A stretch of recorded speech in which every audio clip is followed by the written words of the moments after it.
How's everybody doing? Welcome back to the Strategy Room on this Saturday night, June 14th, 2025. You are in the Strategy Room with your host, Dr. Joe Berquist. So excited, so happy to be back this week. I know it's been a couple weeks and things have been a little wonky. Had a lot of stuff going on, but I thank you for tuning in tonight. I'm sure a lot of you were probably enjoying the 250th anniversary for the U.S. Army, and they had the big parade and everything going on right now. So if you tuned away from that to come watch me and hopefully not bore you to death for a few minutes, I greatly appreciate it. But I got a whole lot of great stuff today. Obviously, very backed up over the last 2 weeks with news and information because I haven't been able to bring stuff for you guys here for a little bit. I'll get into all that, but we got economic indicators. We're going to be talking about crypto. We're going to be talking about a bunch of AI stuff. I've got a bunch of banking news to bring to everybody. So I got a whole ton of great stuff as usual, jam-packed here tonight.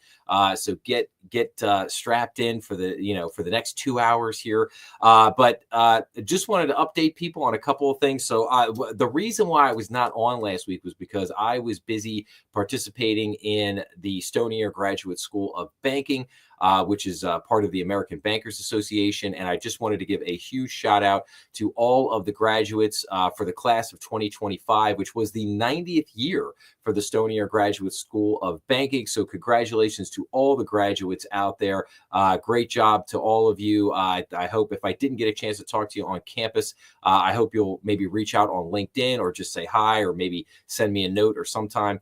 But again, just fabulous job done by everyone over there. And I just want to give a shout out to all the staff at Stonier, as well as all of the staff and employees at the American Bankers Association. Once again, they just do such a great job with the school. I just thank all of you out there. You guys just, give yourselves a hand, give yourselves a pat on the back. You just do a fantastic job. So thank you very much for doing that. So that being said, also last couple of weeks, I've had a hellacious couple of weeks here. As some people have known, I said in some of the live streams, I lost my one cat a few weeks ago, but then had another one pass away. My oldest cat, my 20-year-old cat, actually passed away. So I lost 2 cats within 10 days. And then, as some of you also know, I was in the hospital for a few days with cellulitis. From a bad infection I got from a cut on my hand, but thankfully doing well. Okay, back in the saddle, no issues. So I'm hoping here over the next few weeks to just kind of get back to normal, get back into a normal groove of being able to be here and do the live stream every Saturday night consistently. So that's what I'm hoping for. That's the plan. And I would tell everybody to keep an eye out because I'm hoping that the Strategy Room is going to have a new look here in just a few more weeks. As the evolution of this show continues, it is going to begin to take on kind of a branding, a personality of its own, as you guys will see. I'm going to have some new intro videos, some new backgrounds, some new stuff. So there's going to be some different branding things coming in here in the next few weeks that I would be very happy to roll out. And like I said, you guys will all see that when it happens. But with that being said, let's get into the show here tonight. So I always like to kick it off by looking at I guess I would help if I brought this up for everybody. Okay. I always like to kick this off by just taking a quick look at the U.S. debt clock. Where are we at right now? So right now we are just about a few ticks away from hitting 37 trillion in national debt. We're sitting right now at 36 trillion, 979 billion. Our U.S. Federal budget deficit still sitting there at a little over $2 trillion. Federal spending still sitting there at about 7.1 trillion. Interestingly enough, the Doge clock is now saying that they have saved us $518 billion at $4,616 per taxpayer. But I don't really know about that. I've talked about that a lot over the last couple of months. Not really sure where that number is coming from because we've heard numbers all over the place. We've heard numbers as low as like 150, 160 billion. We've heard these numbers up here. So kind of what to believe there, I'm not really sure. And I'm not 100% sure how they do the calculation here on the debt clock. But like I said, just interesting to point out. We'll keep an eye on it, see what happens. As always, don't forget to look down here at this key number. Our debt to GDP ratio is basically at 122, basically 123%. That is always a key number to keep an eye on. That is insanely high. Most countries that get up that high basically are bankrupt at that point. That's what that tells you. The big thing that America has going for it is that we are the reserve currency of the world. The dollar is the reserve currency of the world. And that protects us from so much of this stuff, this basically total fiscal irresponsibility. However, it's also why we're having issues in the bond market, why short-term interest rates are so high right now, because people are losing faith in our debt. And a very interesting article I'm going to share with you guys in a few minutes is basically how countries, particularly in the Asia markets, are moving away from the dollar and why that is such a big deal. So, but let's move in with a couple of things real quick. I just wanted to show you guys. So I'll talk about in a little while. Usually as I get about an hour into the show, I break down all the episodes that I put out. In tonight's episode, I'll detail out all the episodes I did for the last 2 weeks. So 2 weeks ago, I had report week. I covered 8 different reports, all different kinds of information on banking. This is one of the reports that I love to cover, but I just wasn't going to do a whole separate episode on this. So the FDIC, they release what's called the FDIC state profiles. It's a quarterly summary of banking and economic conditions for each state. So to retrieve a state profile, select a state from the map above or this map here, and we can basically select any state we want in the entire U.S. I already brought up the chart for Pennsylvania, and why I love this is that basically it's just a one-page chart. Nice little PDF, and it just tells you everything you want to know. So right now, in the first quarter of 2025, like the unemployment rate in PA was 3.8%. It gives you a whole bit like single-family home permits, multifamily home permits, home price index, non-business bankruptcy filings. So right now, like we could see single family home permits are up 7.6% in the first quarter of this year, but multifamily building permits are down 7.1% in the first quarter of this year. Total financial institutions in the state, 119 banks in the state, 326 billion in total deposits in the state. And then we get some asset quality numbers like past due, non-current loans, loan and lease allowance, loan and lease allowance, non-current loans, net loan losses, and then we go down and it has basically capital earnings year to date. So we got like tier 1 leverage, median value of 10.25%, not too bad. Return on assets 0.70%, not that great. Pre-tax return on assets 0.86. Net interest margins at 3.12, that's not too bad. Yield on earning assets 5.16. Cost of funding assets, 2.05. You kind of get the idea here. And then we get to liquidity and sensitivity. So net loans to assets, 71.26%. Non-core funding, long-term assets, brokered deposits. And then we get like loan concentrations here. Obviously we could see heavily concentrated in commercial real estate, residential real estate, residential mortgages, no shockers there. And then it gives basically the profile per region at the bottom. So you can see Philadelphia, Camden, Wilmington area. That's got the highest number of banks at 92.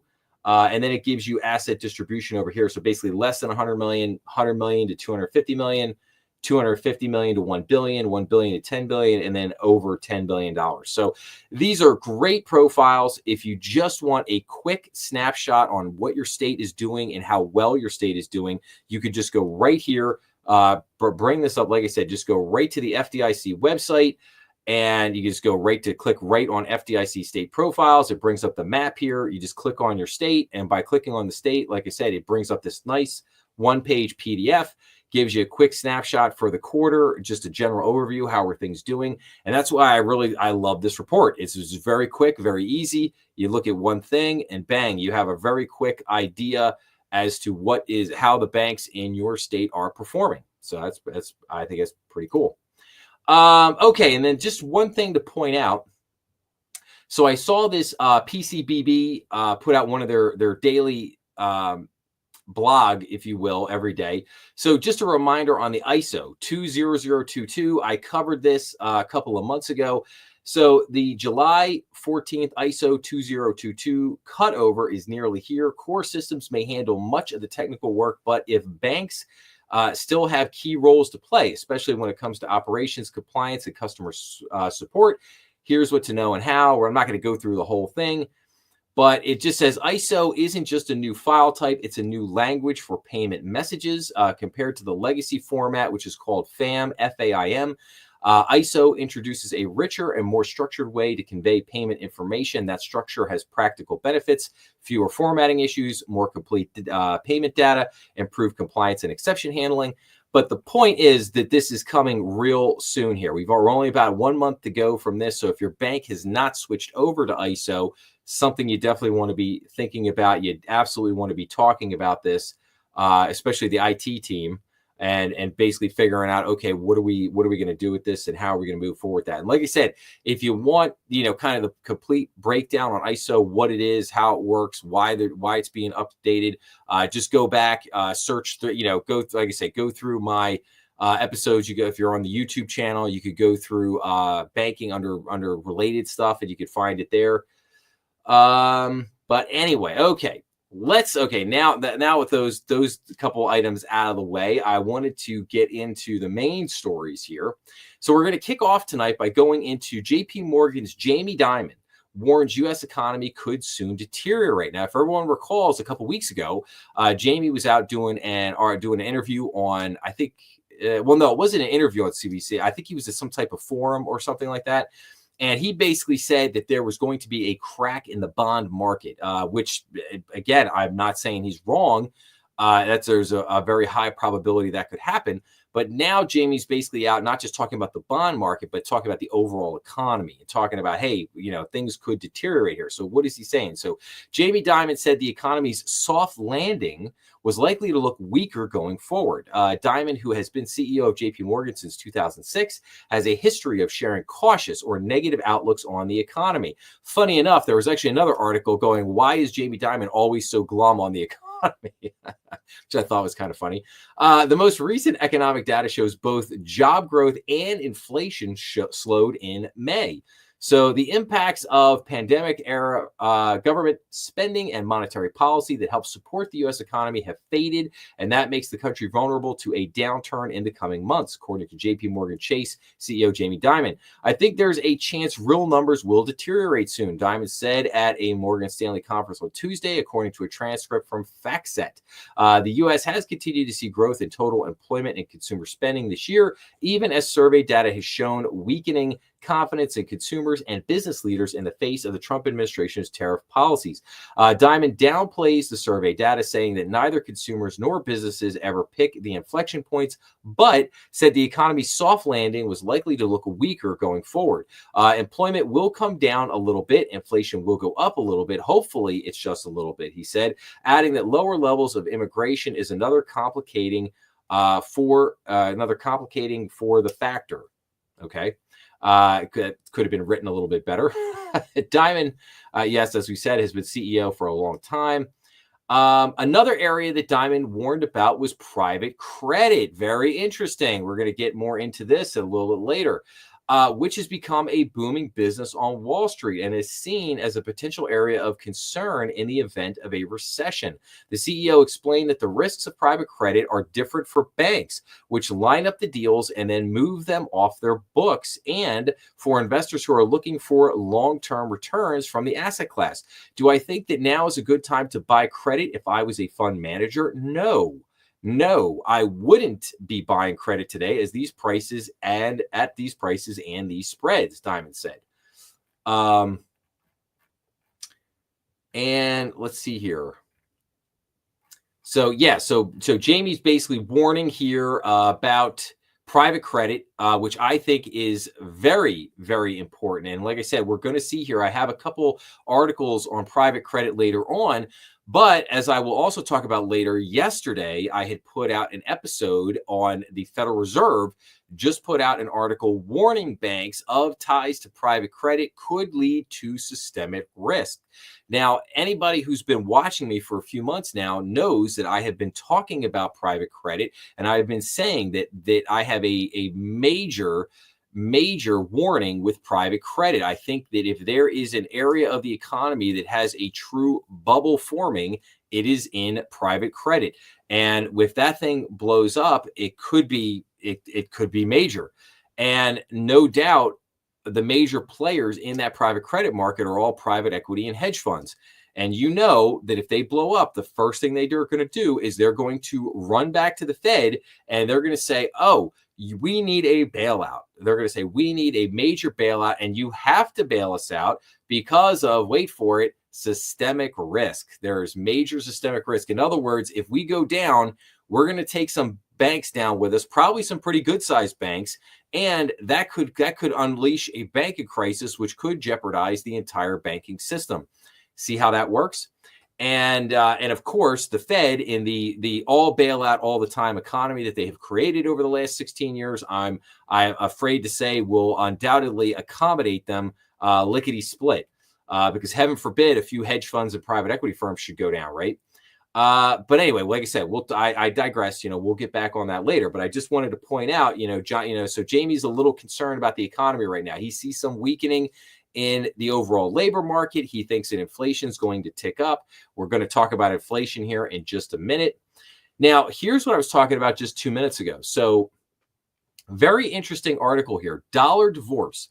Asia's shift away from the US dollar is picking up pace. So while de-dollarization is not exactly a new phenomenon, the narrative has changed. The de-dollarization in the Asian is expected to pick up pace, according to the Bank of America.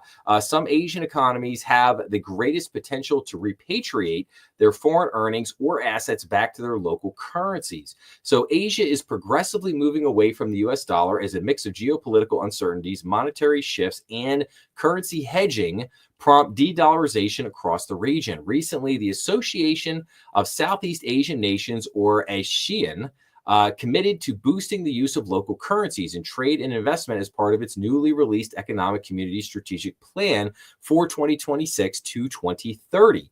The plan outlined efforts to reduce shocks associated with exchange rate fluctuations by promoting local currency settlements and strengthening regional payment connectivity. Trump's erratic trade policy decisions and the dollar's sharp depreciation are probably encouraging a more rapid shift towards other currencies, says Francesco Pisol, FX strategist at ING. Now, here's a very interesting chart here. Foreign exchange reserves by currency in the third quarter of 2024. So you can see, obviously, the US dollar still making up the biggest part of the pie at roughly 57%. And, next to it is the euro at approximately about 20%. So now, why is this big? This is a big deal because if I showed everybody a chart from probably about 20 or 30 years ago, probably if we went back to like 1995, I would say the US dollar was probably accounting for something in the neighborhood of 70 something percent of this, probably about 75, maybe 76% of all the foreign exchange reserves around the world were in US dollars. So you could see there in the last 30 years, we have dramatically shrank from, like I said, probably mid 70s down to about 57%. And this is the big problem. If we go below 50%, what happens? So if we go below 50%, we're basically technically no longer the dominant reserve currency in the world. Now, you could say that, well, say we're at like 48%. And all these other currencies are combined, or the other 52%, right? Well, we're still the largest currency in the world, but we're less than 50%. So, you could still make the argument that we're still the dominant reserve currency. But the problem is that we're going the wrong way, and we're slipping away. Our dominance is slipping away. That is the major concern here. And then the article goes on to say, although the shift is more pronounced in Asia, the world has also been cutting its reliance on the greenback, with the share of the dollar in global foreign exchange reserves declining from over 70% in 2000. So see, there you go. So like I said, if we went back to 95, like I said, we were probably at 75, 76%. In 2000, it said that we were over 70. So maybe we were at 72 or something like that in 2000. To 57.8% in 2024. More recently, the greenback also saw a steep sell-off this year, particularly in April, following uncertainty around U.S. policymaking. Since the start of the year, the dollar index has weakened by over 8%. While de-dollarization is not exactly a new phenomenon, the narrative has changed. Investors and officials are beginning to recognize that the dollar can and has been used as a leverage, if not overtly weaponized, in trade negotiations. This has led to a reevaluation of predominantly overweight US dollar portfolios. Now, when they say, if not overtly weaponized in trade negotiations, what do you think they mean by that? I'll put a question out there to everybody. What do you think they mean by that?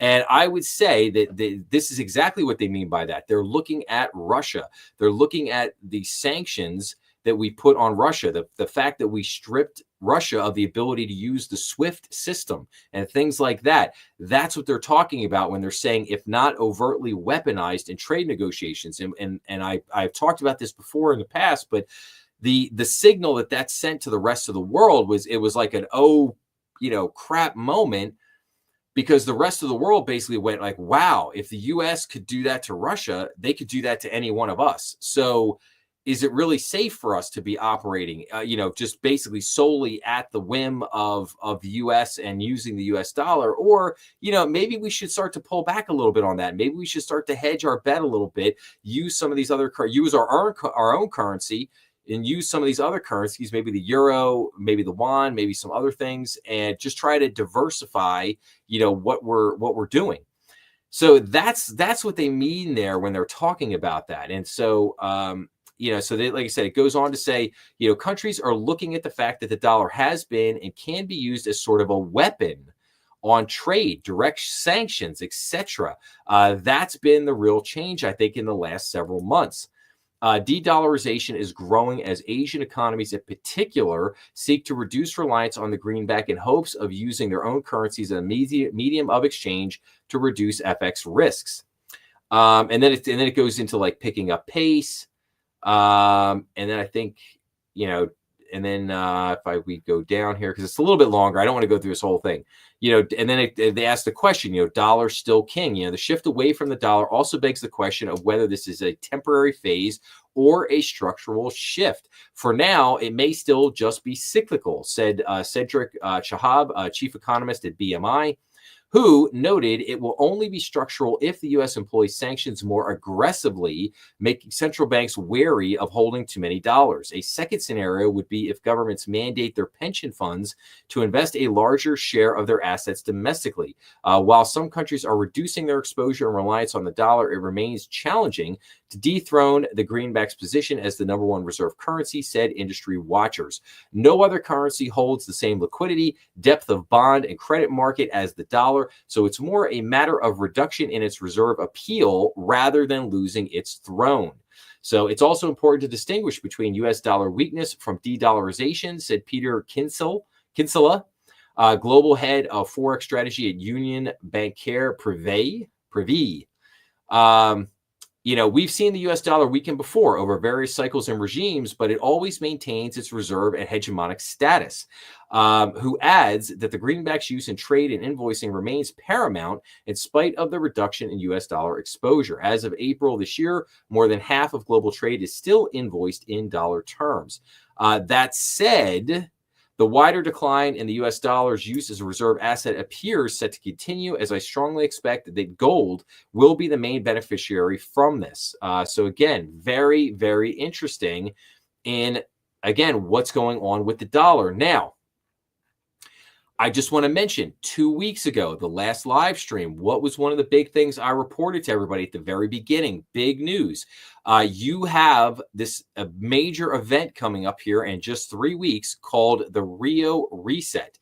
It's going to be taking place down in Brazil. It's being put on by the BRICS nations. And they are promising some major announcement, which very likely will be they're going to announce a new currency between the BRICS nations, which is going to be probably backed by gold, I would imagine. So gold-backed new currency, and they're going to put this out as an alternative to not just the dollar, but also to the euro. And this, it remains to be seen, but this could cause a major shakeup in the world economy. Now, some people have speculated that they're going to take it a step further and they're going to try to announce some type of almost like a completely alternative global economy to what is currently out there, almost like an economy that would run parallel to the current economy, which is, again, it's a kind of a fascinating situation, and we'll have to wait to see what happens. But whatever comes out in 3 weeks, I have this feeling that it's going to be big, and it's not going to be a nothing burger. It's not going to be we're gonna hype this event and pump it up to get a lot of eyeballs on it, and then nothing's really going to come out. I think this could be something big, and we're going to have to see what happens there and where that ultimately takes us. But like I said, so this was a very important article that I wanted to share with everybody. Just wanted to give kind of everybody a understanding of like where the dollar is right now, what's happening in the global market, why these countries are kind of pulling away from the U.S. dollar and is basically doing all their FX transactions in dollar amounts. Just like I said. So we'll go on from there. But let's talk about another interesting thing here real quick. So how the Trump agenda from budget cuts to tariffs is changing the battle between U.S. states for business. So in remaking the federal government, the Trump administration is reshaping state business competitiveness. States that are more dependent on Washington face new headwinds as the administration seeks to cut government spending. Tariffs are also introducing new risks and new opportunities. CNBC's annual study of state competitiveness, now in its 19th year, takes these new realities into account. So what does it take for a state to attract businesses and jobs in 2025? Well, President Trump has turned many states' well-worn economic development playbooks upside down. As the administration seeks to dramatically cut the size of the federal government, states that previously could count on Washington for federal jobs, grants, and contracting dollars are suddenly out of luck. Meanwhile, the states that are less reliant on the federal government are looking smart. And then there are the tariffs. Some states have built large parts of their economies on international trade, which the Trump trade war is disrupting. Something affecting one country or one product might really hurt the companies in one state, and the state next door would be unaffected. But all those changes are also creating new opportunities, said Tom Stringer, a principal and the leader of the site selection and incentives practice at Grassi Advisors in New York. For myself and my colleagues, this has been one of the busiest periods that we've had in our 30-year careers, which is exciting. Stringer said that he is already working with foreign companies that are seeking to establish manufacturing operations in the U.S. to avoid the tariffs, even though the ultimate makeup of the tariffs has yet to be determined. Businesses crave certainty, he said. I think it's fair to say that none of us, except for one person, really has any knowledge as to where the tariffs are going to go or finish up. And so the way to deal with that has been to strategically start to place some capacity here in the U.S. Domestic companies are on the move too, he said, especially in burgeoning industries like artificial intelligence, quantum computing, and the rapidly changing and growing defense sector. Which states have the edge in this new environment? America's top states for businesses is back to find out. So let's see here. Okay, if you look at states like Kentucky, its goods trade, exports and imports are about 50% of its GDP. It's the highest in the country, Anthony said. Contrast that with a state like Virginia, where it's less than 10%. Let's see here. Power struggles and AI boom.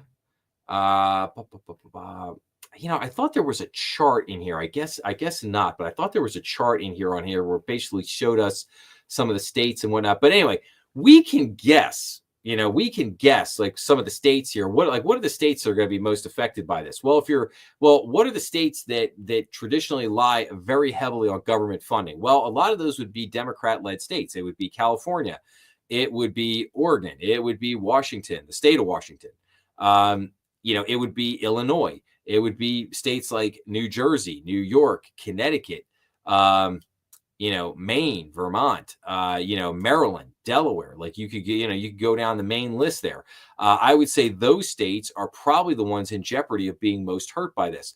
What are some of the states that are going to see a big advantage? Well, you saw like Kentucky. I think a lot of states that people don't normally think of, like Oklahoma, maybe Idaho, maybe South Dakota. what am I thinking? Iowa, a lot of states, perhaps Michigan, Ohio, and then you go a little bit more south. You go to like Tennessee, you go Kentucky, Tennessee, you go Mississippi. Um, a lot of those states could really see a lot of benefits from all of this and could see some booming in their economies, which would be fantastic for those states. And unfortunately, what you could also see is you could see the continued migration of people out of these blue states into more states that are more red. Reason being is that if they have a lot more activity and a lot more jobs, people might be apt to move there. Plus, if these states have a better standard of living, it's much cheaper to live in some of these states than to say like a state like Connecticut or New Jersey, for example, or New York. And you could see people move to a lot of these states because they might say, hey, they got the job I want down there. It's much cheaper down there, better standard of living. Maybe the schools are good, So again, we could continue to see this shift. But again, I thought this was a really interesting article to point out. Now, let me just ask this question. Why might this be interesting for bankers to know this? Well, say you run a community bank in North Carolina or South Carolina or Georgia or Florida. Well, you could be very, upbeat and optimistic about what the future may hold for the local economy in your state because of these things. Now, if you're a banker in the state of New York or in Connecticut or in New Jersey, you might be looking at this with some concerns because you might have some businesses that may be in trouble. You may have some businesses that may decide to relocate out of your state. So again, depending on where you run a bank and what state you're in, this may be really good, or it may be really bad or highly disturbing to you. So, but again, these are the kind of things that as a banker, when you're doing strategic planning, you have to look at this stuff and you have to examine the trends and you have to keep abreast of all the things that are happening out there in the economy. So, but again, just a very interesting article I wanted to share with everybody. I thought people would find that interesting. All right, so now we're going to get into let's get into some of the economic indicators and stuff here, and then we're going to talk about tariffs for a little bit. So, U.S. budget deficit hit $316 billion in May, with annual shortfall up 14% from a year ago. So after running a short-lived surplus in April, thanks to tax season receipts, the deficit totaled just more than $316 billion for the month, taking the year-to-date total to $1.365 trillion. Surging financing costs were again a major contributor to fiscal issues, with interest on the $36.2 trillion debt topping $92 billion. So I want to read that again because I want people to understand what I'm about to say here. Surging financing costs. Why would there be surging financing costs? Oh, well, because as I've talked about, the Treasury has to roll over $9 trillion in debt this year. Some of that has already started, but there's a lot more that still has to come. We're watching the Treasury auctions like a hawk, and I think Treasury auctions are usually like probably one of the most boring things and mundane things, but not so much anymore. Now people are watching them. Every auction, they're looking at the 7-year auction, the 10-year auction, the 20-year auction, the 30-year auction, and trying to get some clue as to how the bond market and the debt market basically is functioning, and if we are able to roll over this debt. Now, what is happening? Well, our short-term rates are going up. You've got the 10-year Treasury has been rising up to about 4.5%. One of the things that Donald Trump has been harping on has been Federal Reserve Chairman Jeremy Powell not decreasing interest rates. That is not helping this. And this is why they're saying, well, the surging finance costs. See, it's not when Donald Trump wants Jeremy Powell to cut interest rates. It's great for the consumer and all that, but that's not the only thing he's thinking about. What he's thinking about is the national debt and the cost of us. Right now, we have $36 trillion debt that is topping $92 billion in interest. And that is just the cost of interest to service that debt. That doesn't pay down a dime of principal. $92 billion just to service the interest on this. I mean, it's incredible. We're spending $1 trillion a year just serving just to pay the interest on the tab is $1 trillion a year. It's incredible. And so one of the things one of the major reasons, if not the major reason, that Trump wants Powell to bring down the interest rates is to help with the refinancing, the rolling over of the national debt through the bond markets. If he could get those short-term rates down a little bit, if he could get those long-term rates down a little bit, that would tremendously help the government in being able to roll this debt over, to refinance it, to issue new debt, and to also help to entice, help these bond auctions a little bit. But of course, as I have said before, Jeremy Powell's not interested in doing any of that. Jeremy Powell has decided that his ego is more important than anything else, and that basically if the country burns so that he can spite Donald Trump, he's totally cool with that. He's got, that's his prerogative right now. I'm sure some people probably won't agree with that, or some people don't like that, but it is what it is.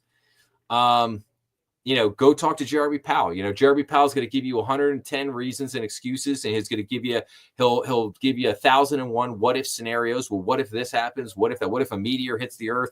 What if this happens? What if that happens?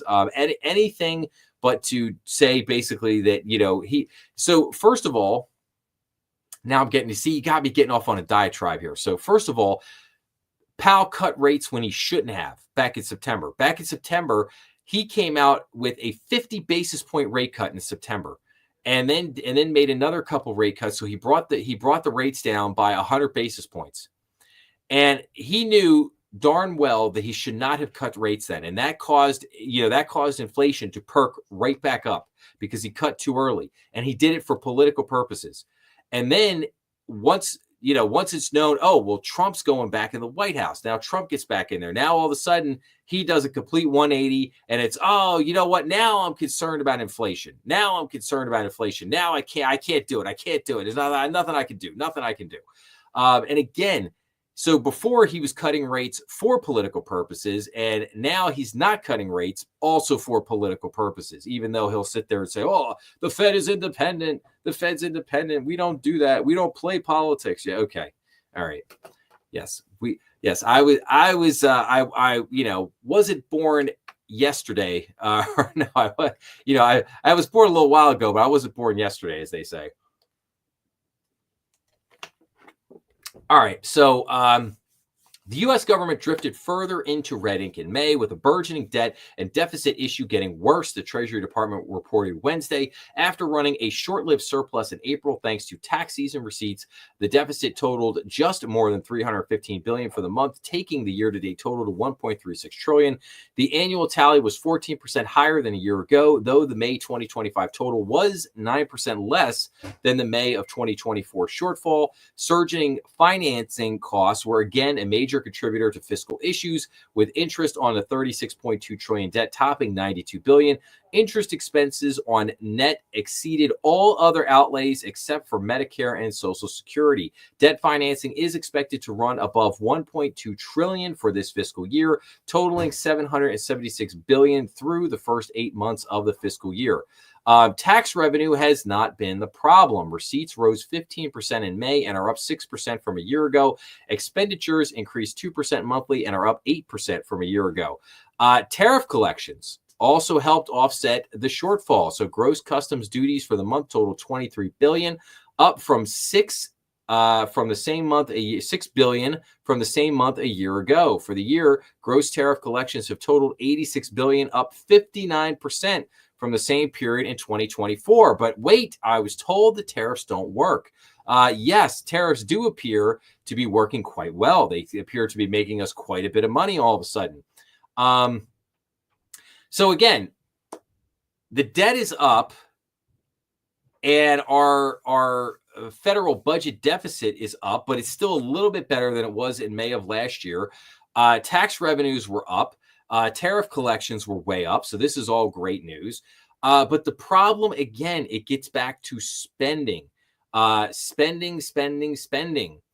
This is the major issue that we have. We have to get spending under control, and that will lead me to a second to the big beautiful bill. Now, the big beautiful bill is not terrible. It does a lot of really great things, but it just scratches the surface on the type of spending cuts and things that really need to happen.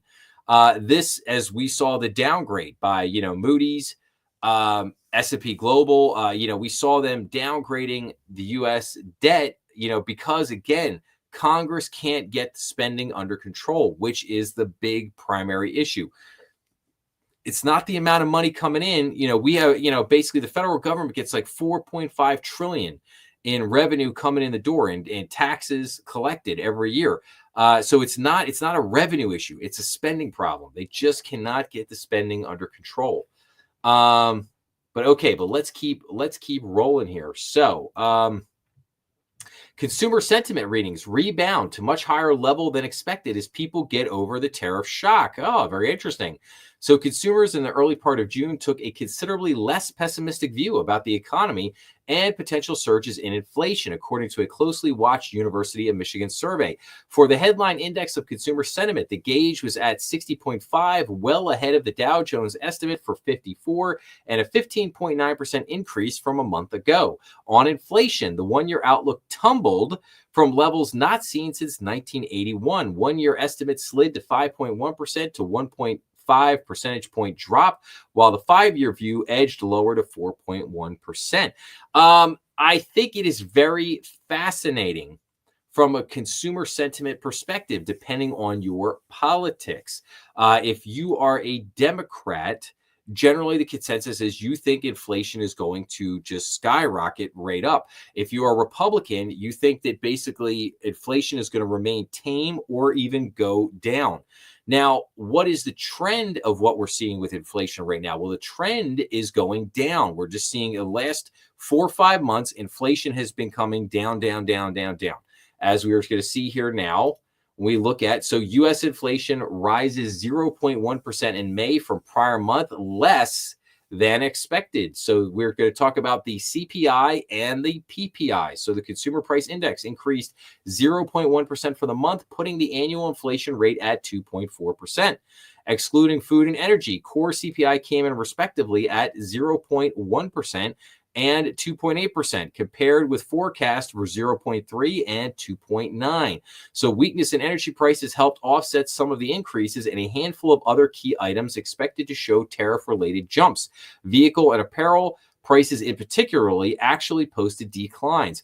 So again, I would point out to you that in January, the core CPI was at probably 3.4%. So we've come down from 3.4 to 2.8. Now, what is the gauge, or what is the number that the Federal Reserve is looking for? They're looking for a 2% number. So inflation still, the core inflation number still hanging high. However, the CPI is down to 2.4%. We're getting closer to that, we're nudging closer to that 2% target. Wholesale prices. Now, we looked at the CPI. Now, what was the PPI doing? So wholesale prices unexpectedly fell to 0.2% in May. So the producer price index, a gauge of prices that producers get for their goods and services in the open market, declined 0.2% for the month against expectations for a 0.1% increase. PPI was held back by a 0.8% decrease in final goods prices, which was the largest decline since October of 2023. And other economic news, initial claims for unemployment insurance jumped to 242,000 for the week ended June 8th. That's the highest level since August of 2023. But again, so now we have the CPI dropping better than expected, the PPI dropping better than expected, consumer sentiment picking up a little bit. So basically everything heading in the direction that we're looking for.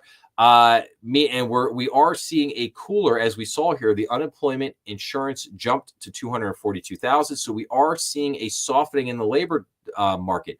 So basically what's happening is Jeremy Powell is running out very quickly, running out of excuses for why he cannot lower interest rates. If we have a weakening of the labor market, and this is what JB Diamond was talking about, we've got a weakening of the labor market, could have a crack in the bond market. But he's worried about inflation going up, which we'll talk about with the tariffs in just a second. But at least at the moment, everything is heading in the direction you want to see. Inflation is dramatically coming down. Here's another article: wholesale inflation tamer than expected in May. Again, consumer inflation reported yesterday also showed prices weren't rising as fast as expected in response to Donald Trump's tariff policies. Economists did see some signals of increased inflation in the report, especially in rising prices for appliances, computer equipment, machinery and wholesale and vehicle wholesaling. And again, it says economists are expecting a jump in inflation. Yeah. Obviously, here's the fear mongering. Oh, tariffs are going to crash everything. They're going to ruin the economy. Yada yada yada. Okay, we'll get more on that in just a second. But here's an interesting chart, an interesting article. So here's the inflation breakdown for May 2025 in one chart. So again, consumer price index rose 2.4% on an annual basis in May 2025, up from 2.3% in April. Inflation trends are largely encouraging under the surface and roughly back to the Federal Reserve's target level, economists said. However, President Trump's tariff policy is likely to cause a re-acceleration of inflation in coming months, economists say. Yes, obviously, fear. But here's what's going on. Okay, so eggs. While eggs are up 41.9%, they have come down. They were over 100%, come all the way down to 41.9.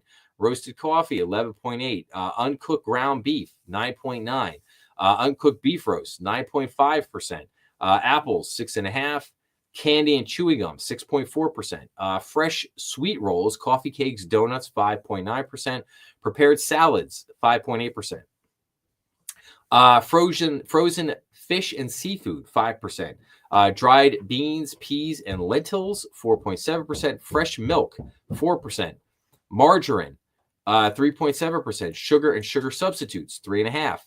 Flour and prepared flour mixes, 3.3%. Ham, 3.3%. Bananas, 3.2%. Canned vegetables. Food away from home. So from vending machines and mobile vendors, up 5.4%.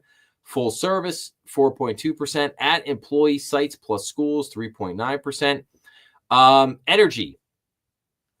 Gas service, 15.3%. And electricity, 4.5%. All items less food and energy. So subscription, rental of video plus video games, 14.3%. And keep moving on down. But again, you can see, but again, what's kind of hard to see in this, we're seeing these numbers, but what you're not seeing is how these numbers have dramatically, for a lot of them, have dramatically come down here in the last 4 or 5 months. Again, here, consumer price index right here. So this is January, 0.5, and now it's down to 0.1. It was actually negative here in March, bounced up a little bit in April, but then back down to 0.1 in May. So I think this chart is great here. So obviously we hit our top here in 2022, June, at 1.2%. And now, again, January, we're at 0.5%, but now we're all the way down to 0.1%. So again, the CPI heading in exactly the direction we want it to head in. And then again, here, consumer prices. Like I said, the core was up here. Let's go back to January. January, we're hanging out here at 3.3%. Now, like I said, now we're down to 2.8. We were at 3% here. Now we're down to 2.4. So again, we're heading in the right direction. This stuff is all going the way that we want it to go. But this leads into the tariff question. And just last quick thing here before we get into tariffs. So mortgage demand rises to the highest level in over a month after holiday adjustment. So the average contract interest rate for a 30-year fixed rate mortgage with conforming loan balances of $806,500 or less increased to 6.93% from 6.92%. Applications to refinance rose 16% for the week and were 28% higher than the same week 1 year ago. Applications for a mortgage to purchase a home climbed 10% for the week and were 20% higher than the same week 1 year ago. So just giving everybody a little bit of information on what's going on with mortgage demand. So again, certainly not blowing the doors off of anything. Still just kind of hanging in there and rolling steady, if you will, at the moment in the mortgage market. But obviously, if we could get the Federal Reserve to drop the rates a little bit, I think if we could get this down to 6% or get this down into the fives, maybe somewhere between 5.5 and 5.75, that would obviously spur a lot more activity in the mortgage market. So let's get into tariffs here for a few minutes. So this was interesting piece. So this was Jamie Dimon says tariff impacts are just hitting. And so we kind of alluded to this in the first article tonight with basically Jamie Dimon worrying about inflation because he said that tariffs are going to hit in and this is going to cause more inflation.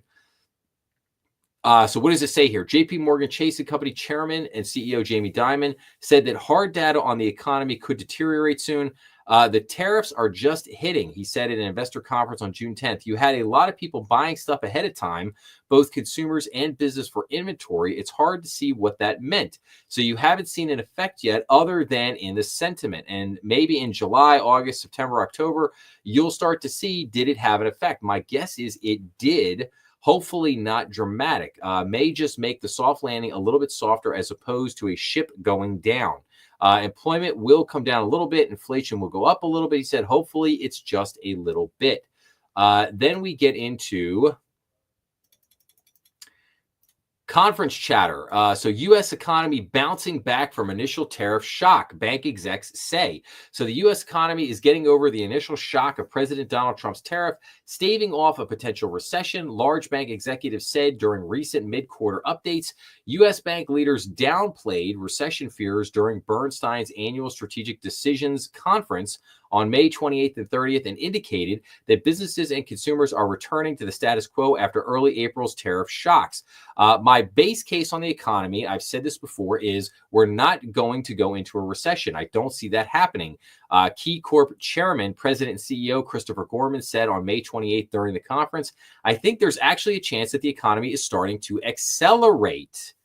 Factors like strong employment numbers and more manageable tariff policy point to the U.S. likely avoiding a recession.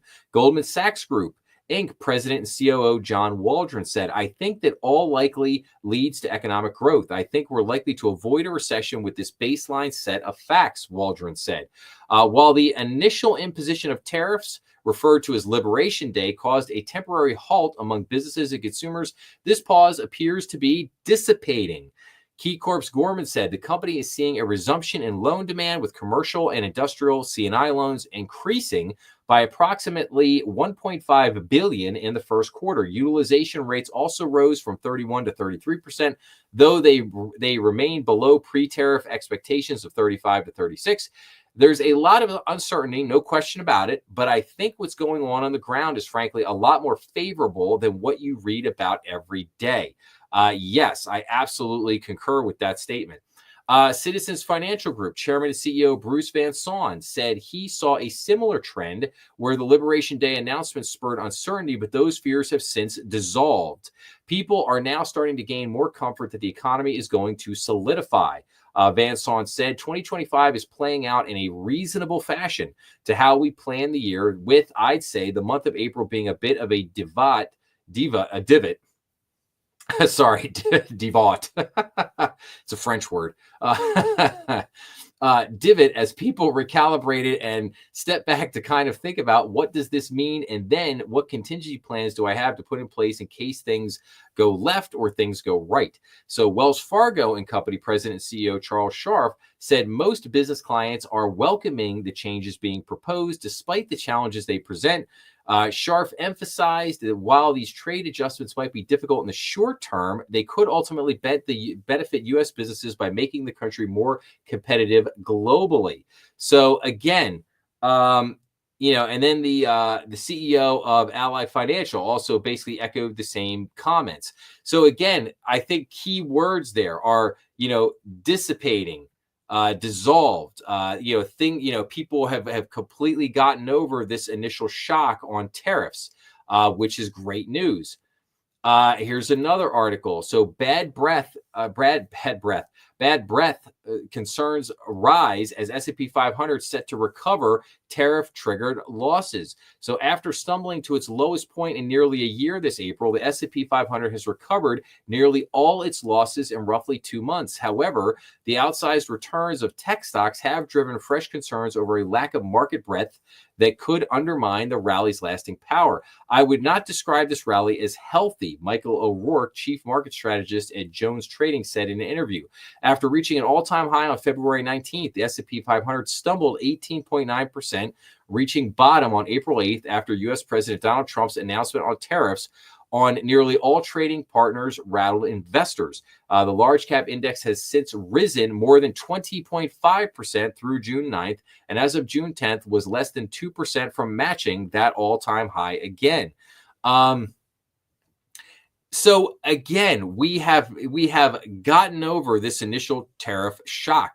People are like, oh, okay.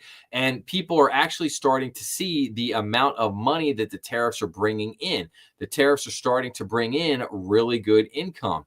The tariffs have not led to this massive implosion. Inflation is all coming down. As of yet, I would say that I preface it by saying, as of yet, the tariffs have not led to any kind of major inflation. I would remind people that if companies start to increase prices on goods, okay, that's a price increase.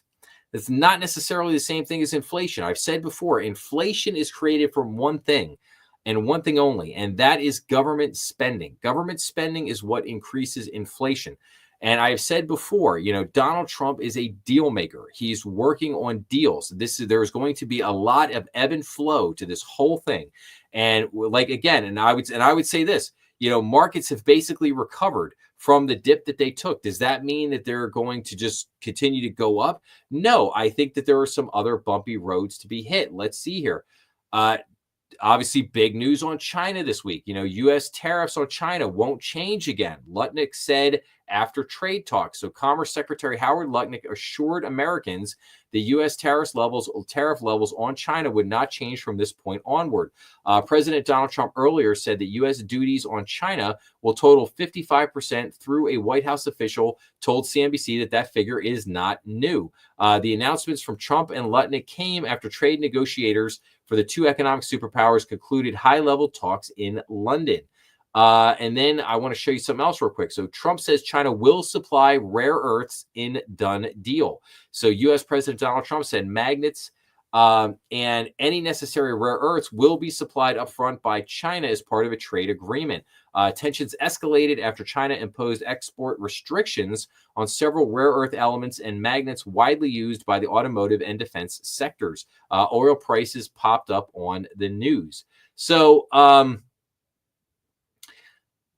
so again, we have, I would say some elements of a deal here with China. Now, I would go back. So again, getting these rare earth, obviously they worked out something there on this part of the trade, right? Like there's something around the rare earths here. We kind of worked this out.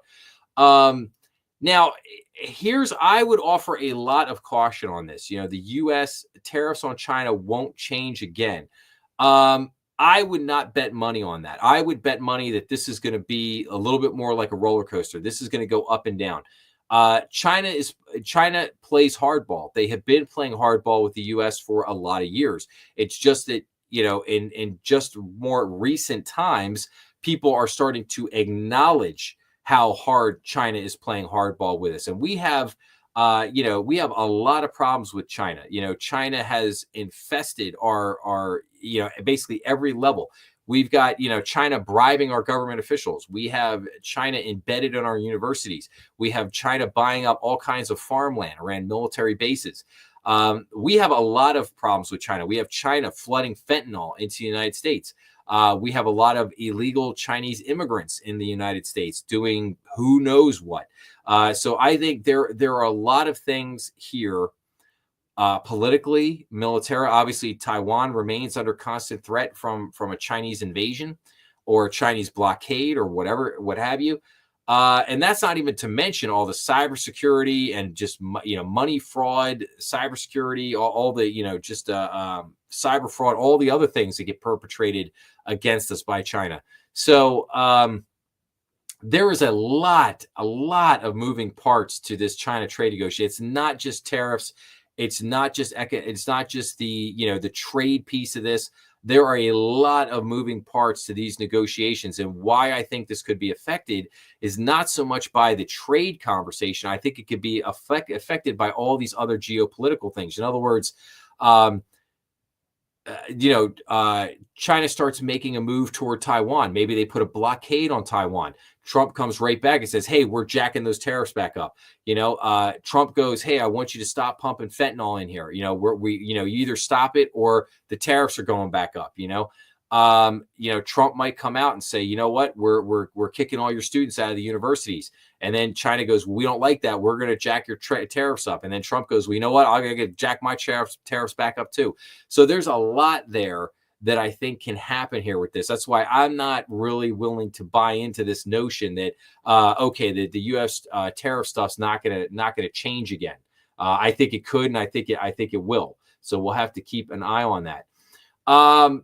What's going on with the UK economy? Well, the UK economy shrank sharply in April as Trump tariffs and tax rises kicked in.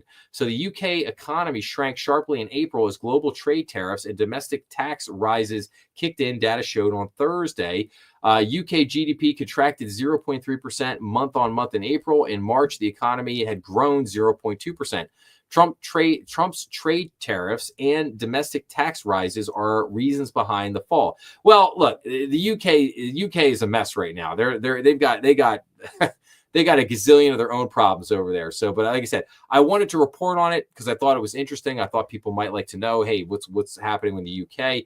But they got a lot of their own issues. But let's look at some of the positives on tariffs for just a second. I have a couple articles here that I want to share with you guys for a second. So GM is going to invest $4 billion in U.S. plants amid tariffs for Mexican-produced vehicles. So GM plans to invest $4 billion in several American plants, including adding production to two popular Chevrolet vehicles that are currently built in Mexico. The Detroit automaker announced the plans Tuesday as there have been few indications of progress in trade talks between the Trump administration and Mexican leaders. The investment and moves will likely be hailed as a win for Trump's policies on automotive tariffs, which took effect for imported vehicles in April and many auto parts in May. So again, this is a perfect example of these were vehicles being made in Mexico. This was $4 billion that GM was going to put into Mexico, not in the U.S. We're going to put this into Mexico. But because of the tariffs, guess what? It's back in the U.S. now. It's coming back. It came back here. This is a lot of American jobs. This is a lot of money going back into the American economy. This is exactly what we wanted to see. Here's another interesting one. This was from actually a local company over here. It's actually a company here in Pennsylvania. So Roden Group in Hatfield sees major gains from Trump's tariffs. So the Roden Group, a plastic injection molding company in Hatfield, was one of the few U.S. toy manufacturers is seeing major gains thanks to President Trump's tariffs, writes Nancy Chen, Joe Enoch, and Julia Doyle for CBS News Philadelphia. Every year, the plant produces billions of plastic parts, including window parts, beverage caps, and Connects toy sets, among many others. While the tariffs have created uncertainty for many companies nationwide, they have brought a significant boost in business for Michael Araten, if I'm saying that right, Araten, I'll say Araten, president and CEO of the Roden Group. Our phone's ringing off the hook, emails up, everything, because people are in panic mode, he said. It reminds me very much of the pandemic where it's a supply shock. Ayrton has seen demand rise nearly 50% since the tariffs were first announced. The company avoided the disruption faced by other producers by keeping Kinect's toy production in the U.S. through automation. It began investing in robotics 4 decades ago when, as Ayrton put it, the machines did almost nothing but could pick stuff up. Continued investment in automation has allowed Rodin to compete directly with offshore manufacturers that rely on low-cost labor. So again, this is a perfect example of what the tariffs do. The tariffs now make it harder on those foreign manufacturers to sell their products in the U.S. because they have to pay these additional tariffs. At the same time, the company here in the U.S. begins to explode. Why? Because now it is now cheaper for them to make the product here in the U.S. Wow. So you're telling me that tariffs don't work. They do work. Now, a lot of people will sit there and say that, well, hang on now, because there's going to be, some supply shocks. There's going to be shocks to the supply chain. You can't move all that production overseas back to the U.S. very quickly. This is true. I do not deny this. It will take time. It will take time to fix this, to kind of fluctuate things, to get more of this business back into the U.S. But think about it. Just think about it. If we can get even a fraction of the business that we have lost overseas, if we can just get a fraction, if we can get 5% or 10% of that back in the U.S.,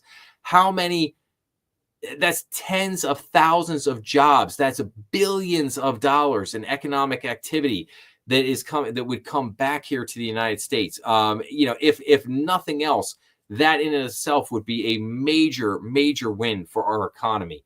So again, what we're seeing with the tariffs right now is that these deals are ongoing. There's still a lot of uncertainty around this. There's still a lot of people that believe that we will see a lot of inflation from the tariffs. I don't believe that to be the case. I do not. I mean, maybe I will be proven totally wrong.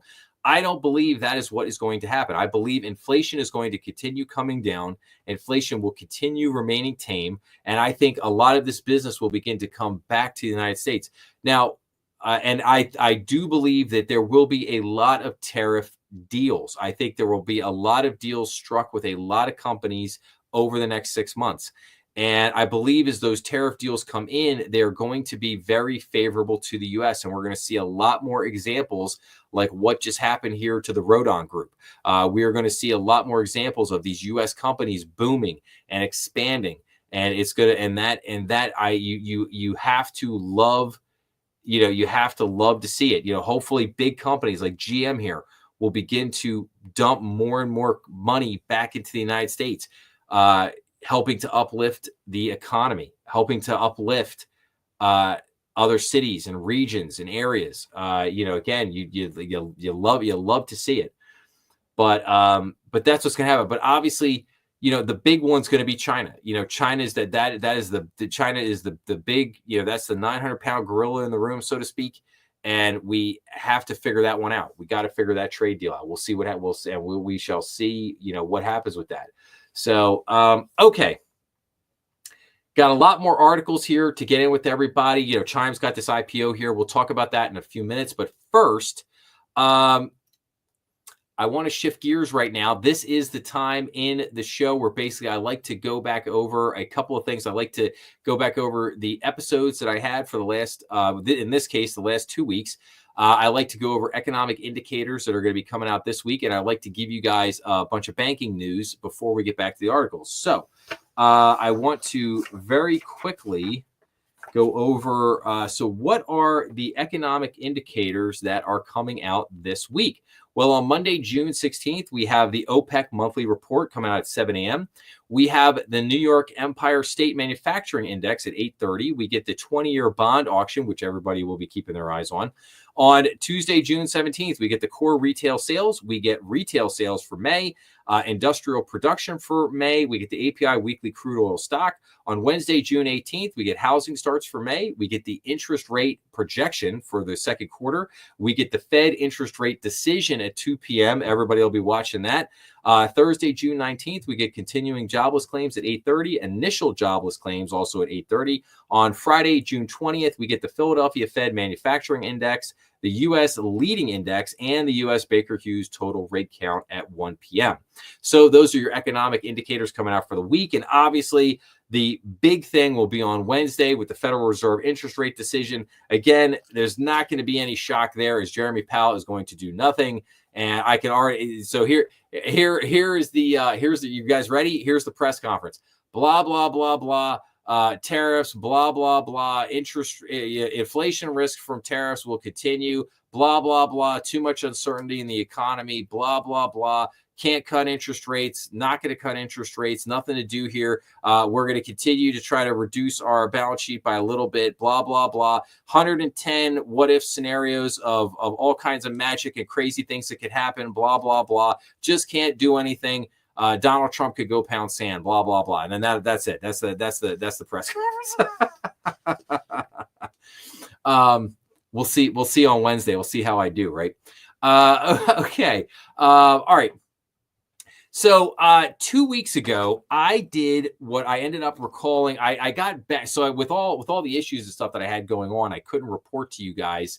I got kind of backed up on my episodes. And so I like during the week, I like to put out like a variety of different episodes, right? I don't like to put out like the same thing every day. But in this case, I got so backed up, and the reports are timely, right? I mean, there is a timing to the reports. I mean, you don't want to talk about, reports that happened 6 months ago. You want to, as the reports come out, I like to, digest them and report to everybody as quick as I can. So in this case, I got a little bit backed up, and I just said, you know what? I'm going to call this Report Week, and I'm going to put out 8 episodes covering 8 different banking reports of all different types and, different things. And like I said, and just put them out there to everybody, see what they think. And then next week, which was this week that just passed, I said, I'll put out my usual kind of slate of 5 different episodes. So 2 weeks ago, on the first Monday, I forget what that would have been. So let's see here. If we go back 2 weeks, I think that would have been, I guess it would have been June 2nd. So it would have been June 2nd. So June 2nd, I did episode 392, which was review of the FDIC quarterly banking profile for the first quarter of 2025. And so that episode reviewed the FDIC quarterly banking profile. And this was for all banks. All banks saw a net income increase from the prior quarter. Net interest margin ticked down. Asset quality metrics remain generally favorable with a little bit of weakness in certain portfolios. Loan growth remained tepid. Deposits were up for a third straight quarter, and the DIF, the Deposit Insurance Fund reserve ratio, increased by 3 basis points. Then on Tuesday, I put out episode 393, which was review of the Fed economic well-being of U.S. households in 2024. So the Federal Reserve Board of Governors annual economic well-being of U.S. households in 2024 report. So some of the key findings from the report included inflation continued to be a top financial concern. The labor market remains solid. People continue to earn money doing gigs. Emergency savings measures remain similar to the previous 2 years, and financial fraud continues to be a big problem. Then I put out episode 393, which was review of OCC interest rate risk statistics report for the spring of 2025. So the report shows that smaller financial institutions are very sensitive to an upward movement in interest rates. EVE, which is basically the equity position in the bank, equity value, is also very sensitive to upward interest rate shocks. Larger banks appear to be less sensitive to upward interest rate shocks. Non-maturity deposits could potentially be a problem for large banks, while smaller banks see stability in their deposit base. So, and again, I like to cover that report because just about every bank out there has what's called, they have an ALCO committee, asset and liability committee, where they do asset and liability management, ALM. And so that report, and as part of that, they do like a gap analysis. They do interest rate shocks to see, okay, if interest rates go up or interest rates go down, how's that going to affect our balance sheet, and how's that going to affect the value of our equity? And that's why I said I like to look at that OCC report, because it's kind of like a mini ALCO committee report in a way. which again is very interesting for all of my fellow bankers out there. You'll get all that. So then on Thursday, I did episode 395, which was a review of FDIC risk review report for 2025. So this episode reviewed the FDIC risk review report. Some of the key findings from the report include economic conditions remained solid in 2024. Banking industry was resilient in 2024, despite the challenges of an inverted yield curve and higher interest rates. Market risks continue to challenge the banking industry, and credit risk varied by loan type. The report also covers consumer lending, residential real estate, small business lending, agricultural lending, energy, corporate debt, and leveraged lending, non-depository financial institution lending, and private credit. Some interesting information on private credit in that report. But again, that was in a nutshell. That report was basically like a kind of like a review of 2024. How did banks do overall in 2024? Again, banks were pretty resilient. Things were pretty good for the most part, not necessarily the end of the world.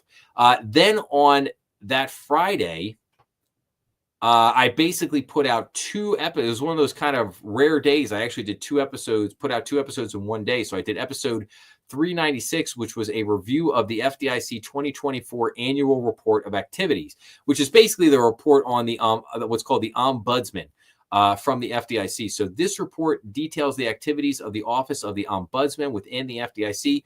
What is the Ombudsman and what do they do? Well, the Ombudsman serves as a confidential, neutral, independent, informal liaison for the banking industry and the general public by facilitating the resolution of problems and complaints against the FDIC related to its regulatory activities in a fair, impartial, and timely manner. So, if you've ever wondered, and of course, I'm sure this keeps you up at night, if you've ever wondered if a bank is dealing with a regulator and the bank is not happy with the way they're being treated, or if they feel they're being treated unfairly in maybe some of their reviews or some of their audits, who does a bank go to? Well, the bank goes to the ombudsman. That's basically the, I don't want to call them like the, how do you want to say that? They're not like they operate basically like a mediator, and they'll come in and they're not there to necessarily advocate. I don't think they're not there to necessarily advocate totally for the bank, but they're there to try to get the bank's point of view, to try to understand why does the bank feel that they were unfairly treated, and to try to work with the bank and the regulator to try to come to some kind of mutual, resolution and see if they kind of, smooth things over. So then the second episode I put out that Friday was episode 397, which was a review of the ICBA white paper on industrial loan companies. Now, with all the chatter around industrial loan companies, I had actually covered this in an episode a long while back, I think over a year ago, because this report was from 2023. But I figured with all the chatter on industrial loan companies, I figured I'd bring this thing out, dust it back off again, and review it because people would probably find it interesting. So this episode reviews a white paper issued by the Independent Community Bankers Association, the ICBA, on industrial loan companies, ILCs. This white paper outlines the history of the ILC charter, the growth of the ILC industry, why ILCs are a threat, and finally, why the ILC loophole should be closed. So again, very interesting, very good report. If you're trying to understand a little bit more about the ILC charter and why banks don't like it and why all these, fintech companies are trying to jump all over it and trying to get themselves ILC charters, watch this episode, maybe go download the report, look at it. You'll get a much better understanding of that whole topic. Okay, then I actually put out episodes on Saturday and Sunday. Again, something that I don't normally do. But on that Saturday, I had episode 398 come out, which was a review of the Fed Senior Loan Officer Opinion Survey for April of 2025. So now this is called the SLOOS. So the SLOOS on bank lending practices for April 2025. Some of the key findings of the report include tighter lending standards and weaker loan demand for C&I loans, unchanged lending standards and weaker demand for CRE loans, and loans for residential real estate, HELOC, credit cards, and other consumer loans remain tepid. But I really love reading that report because it really gives you a great indication on kind of what is the loan demand across all these different products in the general economy. Are banks seeing more or less loan demand? Is it weak? Is it tepid? Is it strong? Like, what do they see out there? And are they tightening their lending standards? Are they going back to the lending and the credit risk functions and basically saying, hey guys, we need to dramatically tighten things up here because it's getting a little, we're being too loosey goosey with how we're underwriting and evaluating the risk on some of these credits. So again, very good report, and it gives us insight into the fact that basically loan demand across everything right now is pretty tepid. We're not seeing this kind of huge rebound in loan demand at the moment. So okay, and then on Sunday, I did episode 399, which was a review of Cornerstone Advisors' report called The Journey Toward 2030. Cornerstone Advisors, if you're not familiar with them, they are a great consulting firm based out in Arizona. They deal with hundreds of banks across the country. Their guys over there are fantastic, and they do some amazing research. Put out some really great reports. I've covered a few reports from them in the past. So this report 2030, this was called Becoming a Smarter Bank. And the report details 5 pillars that are key to becoming a smarter bank. They include hyper efficient, data driven, nimble, differentiated, and opportunistic. So the pillars address the biggest challenges banks and credit unions face today, offering a blueprint for the journey toward 2030. So, and again, I couldn't give people a copy of the report because you have to go to the website and download it, but I do give a link to the website. So if you want to go, it's in the episode. If you go in the episode in the description below, you'll see there's a link there to the website. You can go and download the report. But I found the report to be very, very fascinating and very interesting. The guys at Cornerstone Advisors, again, did a phenomenal job with that. So go check that out when you have a second. So, okay. So those 8 episodes, that was report week. So now what came out this last week? What came out Monday through Friday here? So on Monday, I did episode 400. God, I can't believe 400 episodes already. It's amazing as I'm barreling toward. I've got about how many more weeks here? We got 2 months. We got 2 months until I hit the 2-year anniversary. Haven't been doing this live stream for 2 years, but the 2-year anniversary of the podcast, I did the first podcast episode 2 years ago on August 14th. Of 2023. So we're about 2 minutes away, or 2 minutes. We're about 2 months away from the 2-year anniversary. So again, 22 months into this podcast, pretty amazing, 400 episodes. But anyway, I digress. So this was episode 21 of the crypto series, where I basically covered the potential for crypto in your 401k. Block's Bitcoin checkout in Las Vegas. They're actually using Bitcoin. You could buy merch at their little kind of pop-up shop out there in Vegas on the Strip. Circle's IPO, and then we talked about Trump media shares down as it decides to buy Bitcoin, and then President Trump's meme coin dinner. So we talked about a lot of different things going on in the crypto world in that series, if you want to check it out. On Tuesday, I did episode 401, which was called How Should AI Be Regulated? A very, very important question for anybody in the financial services industry right now. So, and this episode examined a blog post from Bank Director and an article from the Wall Street Journal, which was titled "The Giants of Silicon Valley Are Having a Midlife Crisis Over AI." So as the major players of Silicon Valley battle over dominance in the AI space, the rest of us are left to wonder, how will AI be regulated? So again, and I propose a few things in that episode. Again, I think I got a lot of downloads on that one, so I think a lot of people were really interested in that. The next episode on Wednesday was episode 402. So this was called, Is an MBA Degree Still Worth It? So then this episode examined an article from the Business Journals, the Business Journal, titled "Employers Put a Price on a Master's Degree. It's Changing Pay Scales." So an MBA degree used to be a surefire way to the executive ranks at a big salary. Not so much anymore. Employers' opinions on the value of an MBA are changing. Some value it and some do not. And these opinions influence pay and advancement. The question being, is an MBA degree still worth the investment? So check out that episode if you want some more info on that. On Thursday, I did a very interesting episode. Episode 403 was Drug Cartels Flood Big Banks with Bags of Cash. And I had this image in my mind. If anybody has ever seen Scarface with Al Pacino, one of the best gangster movies of all time, there's a scene in there where he gets hooked up with a bank there in, I think I'm pretty sure it's Miami. He gets hooked up with a bank there, but they're literally bringing in bags of cash into the bank, and the banker's like in his corner office of the corner window on the first floor there. And he's just like, at first he's like loving it. He's just like shaking hands, high-fiving, and he's like, oh yeah, all the cash is coming, all these deposits coming in. And then literally as the days go by, and every day they're bringing in like 20, 30 huge green duffel bags just full of millions and millions of dollars of cash. You could see it just sweating, baby, sweating. So that I had that kind of funny scene in my mind as I was reading this article. But this basically, that episode examined an article from the Wall Street Journal, which was titled "Bags of Cash from Drug Cartels Flood Teller Windows at U.S. Banks." So, and it was all about Chinese money launderers are hard at work funneling their ill-gotten gains through big banks. So basically the question is, what's going on here? Why are big banks allowing this? And why are people not being prosecuted for it? So a big question there. So again, I thought it was a very interesting episode.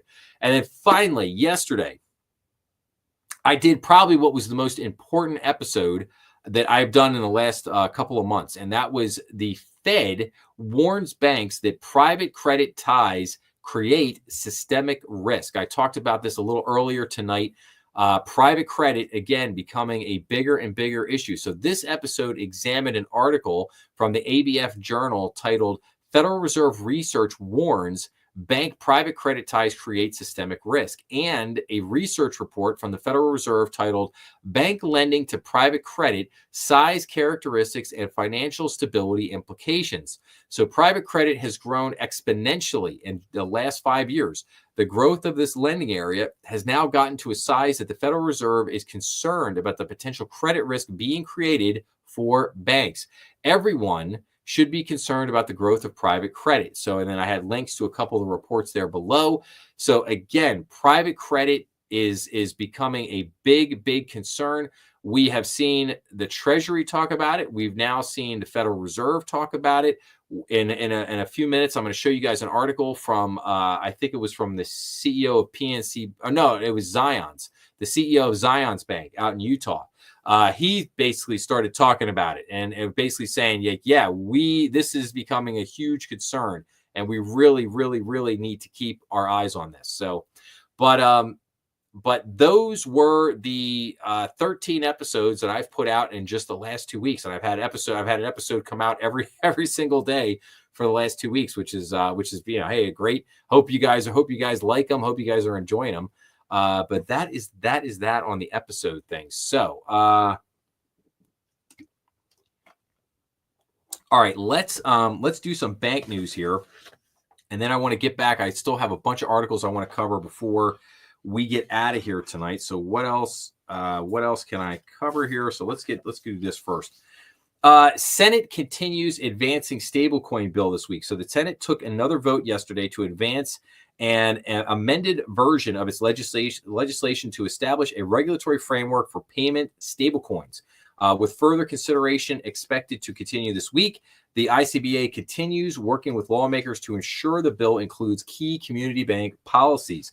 So the Guiding and Establishing National Innovation for U.S. Stablecoins, the Genius Act, which the Senate advanced on a 68-30 vote and a procedural vote on Wednesday, would establish a federal regulatory framework for the largely unregulated stablecoin market.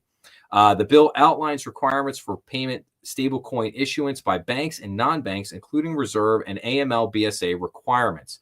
So again, I'll have an article on that. We'll talk about that a little bit more in a minute. So what do we have here? Employers added 139,000 jobs in May. The non-farm employment rose by 109,000 jobs in May, and the unemployment rate was unchanged at 4.2%.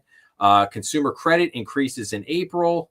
The Fed and the CFPB announced new inspector general. So the Federal Reserve announced that Michael Horowitz has been appointed its inspector general by statute.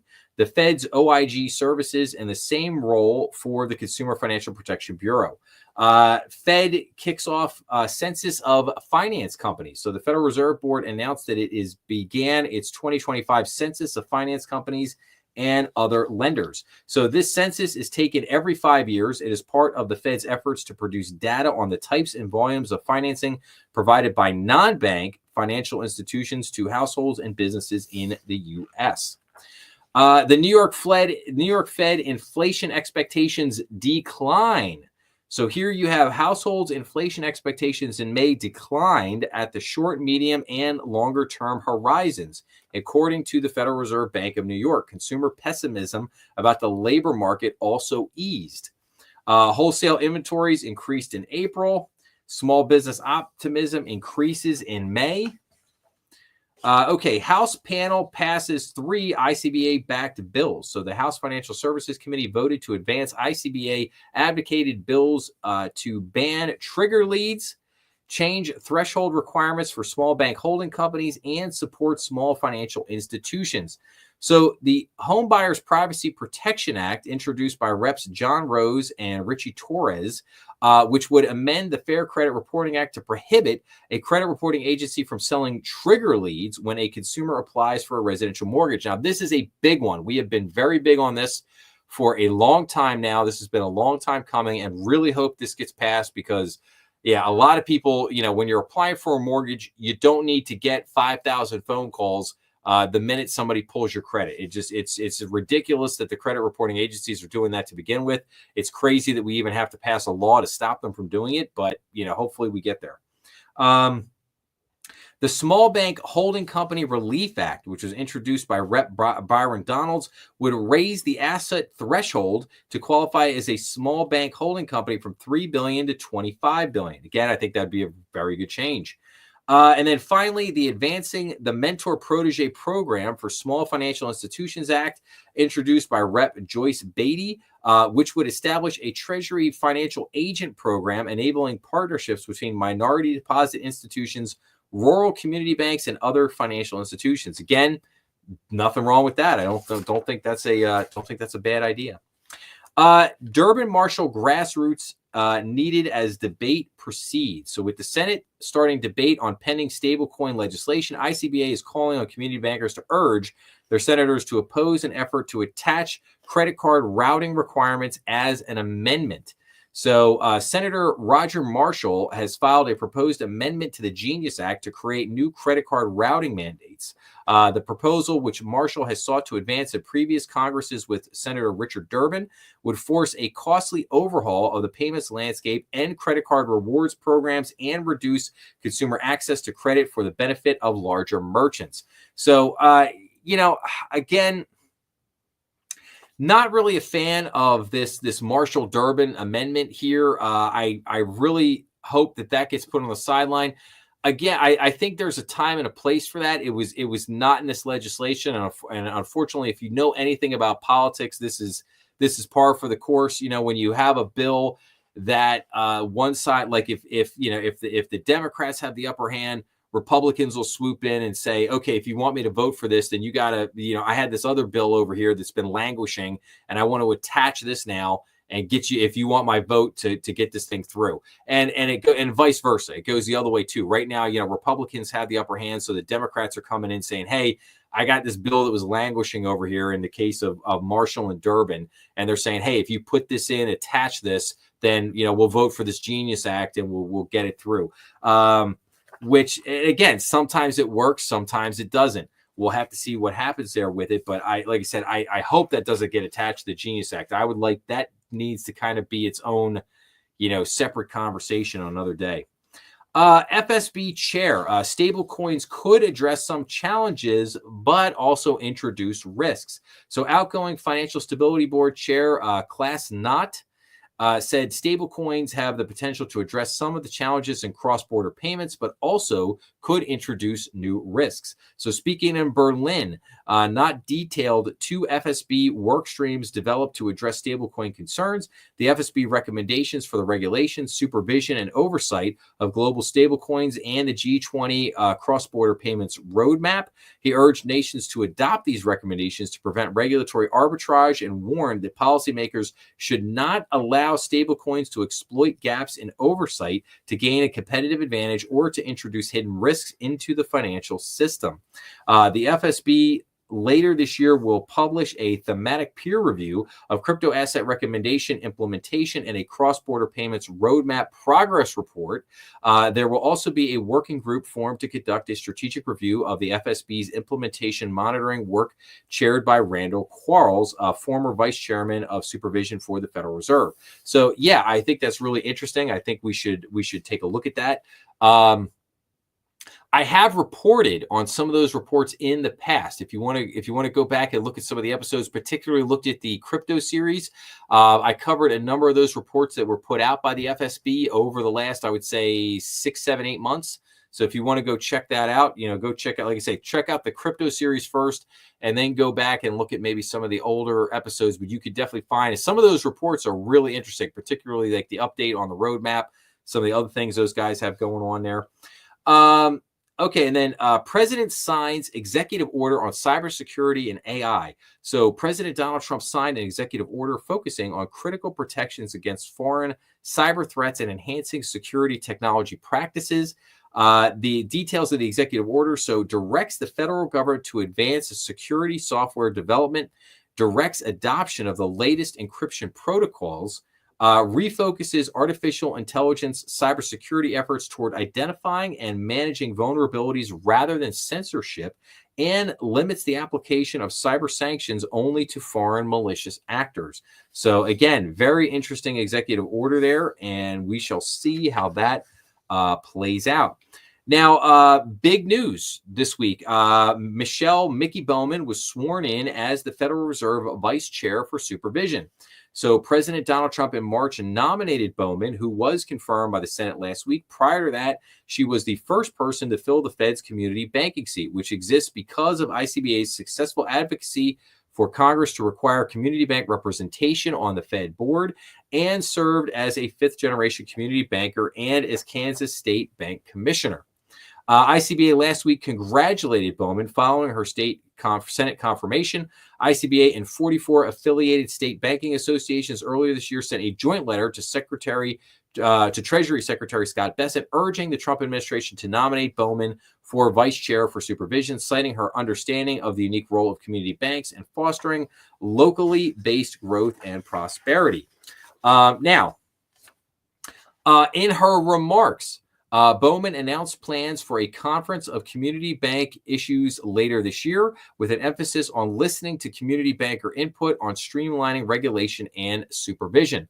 Bowman also called for an independent community bank supervisory and regulatory framework to clearly insulate community banks from requirements designed for larger institutions, indexing thresholds to inflation or growth, as current thresholds leave many community banks subject to heightened requirements more suitable for larger and more complex firms, expediting the remediation process from check fraud after it occurs, refocusing examination and ratings processes to emphasize material financial risk over process-related concerns or factors subject to examiner discretion, better calibrating the community bank capital framework and improving rules on mutual banks to promote capital formation, simplifying Fed regulations and ensuring the federal regulatory review process is effective in identifying and addressing regulatory requirements that are no longer necessary or are overly burdensome. And then finally, improving transparency in the application process, including a review of the requirements and processes for chartering new banks and applying for mergers. So again, great news there. I think that is awesome that Michelle Mickey Bowman has been nominated to that spot. I think she's going to do an awesome job there, and we shall wait to see what happens. And I just want to check something here. Just want to make sure I am not missing anything. I think we went over that. Yep. Covered this. and covered this, covered that. Okay, so covered it all, baby. Covered it all. Okay. All right, so let's get back into some articles here. I have a bunch of things that I want to run through with everybody real quick here. Hopefully, everybody's still hanging in there with me on this Saturday night. I know this is a lot of stuff. We're covering a lot of ground here. All right, so getting back into some other news. So Chime pops 37% in NASDAQ debut after pricing IPO above expected range. So Chime began trading Thursday on the NASDAQ under the ticker symbol of CHYM, marking one of the most closely watched fintech debuts in recent years. The online banking provider priced its IPO at $27 per share above the expected range. Chime raised approximately $700 million in new capital in a deal valuing the company at about $11.6 billion. So congratulations to Chime on this very successful IPO. Now, why is this interesting? Well, a lot of people in the banking business have been watching this with very close eyes, looking at Chime. Chime has gotten a lot of critiques on their business model and basically the cost.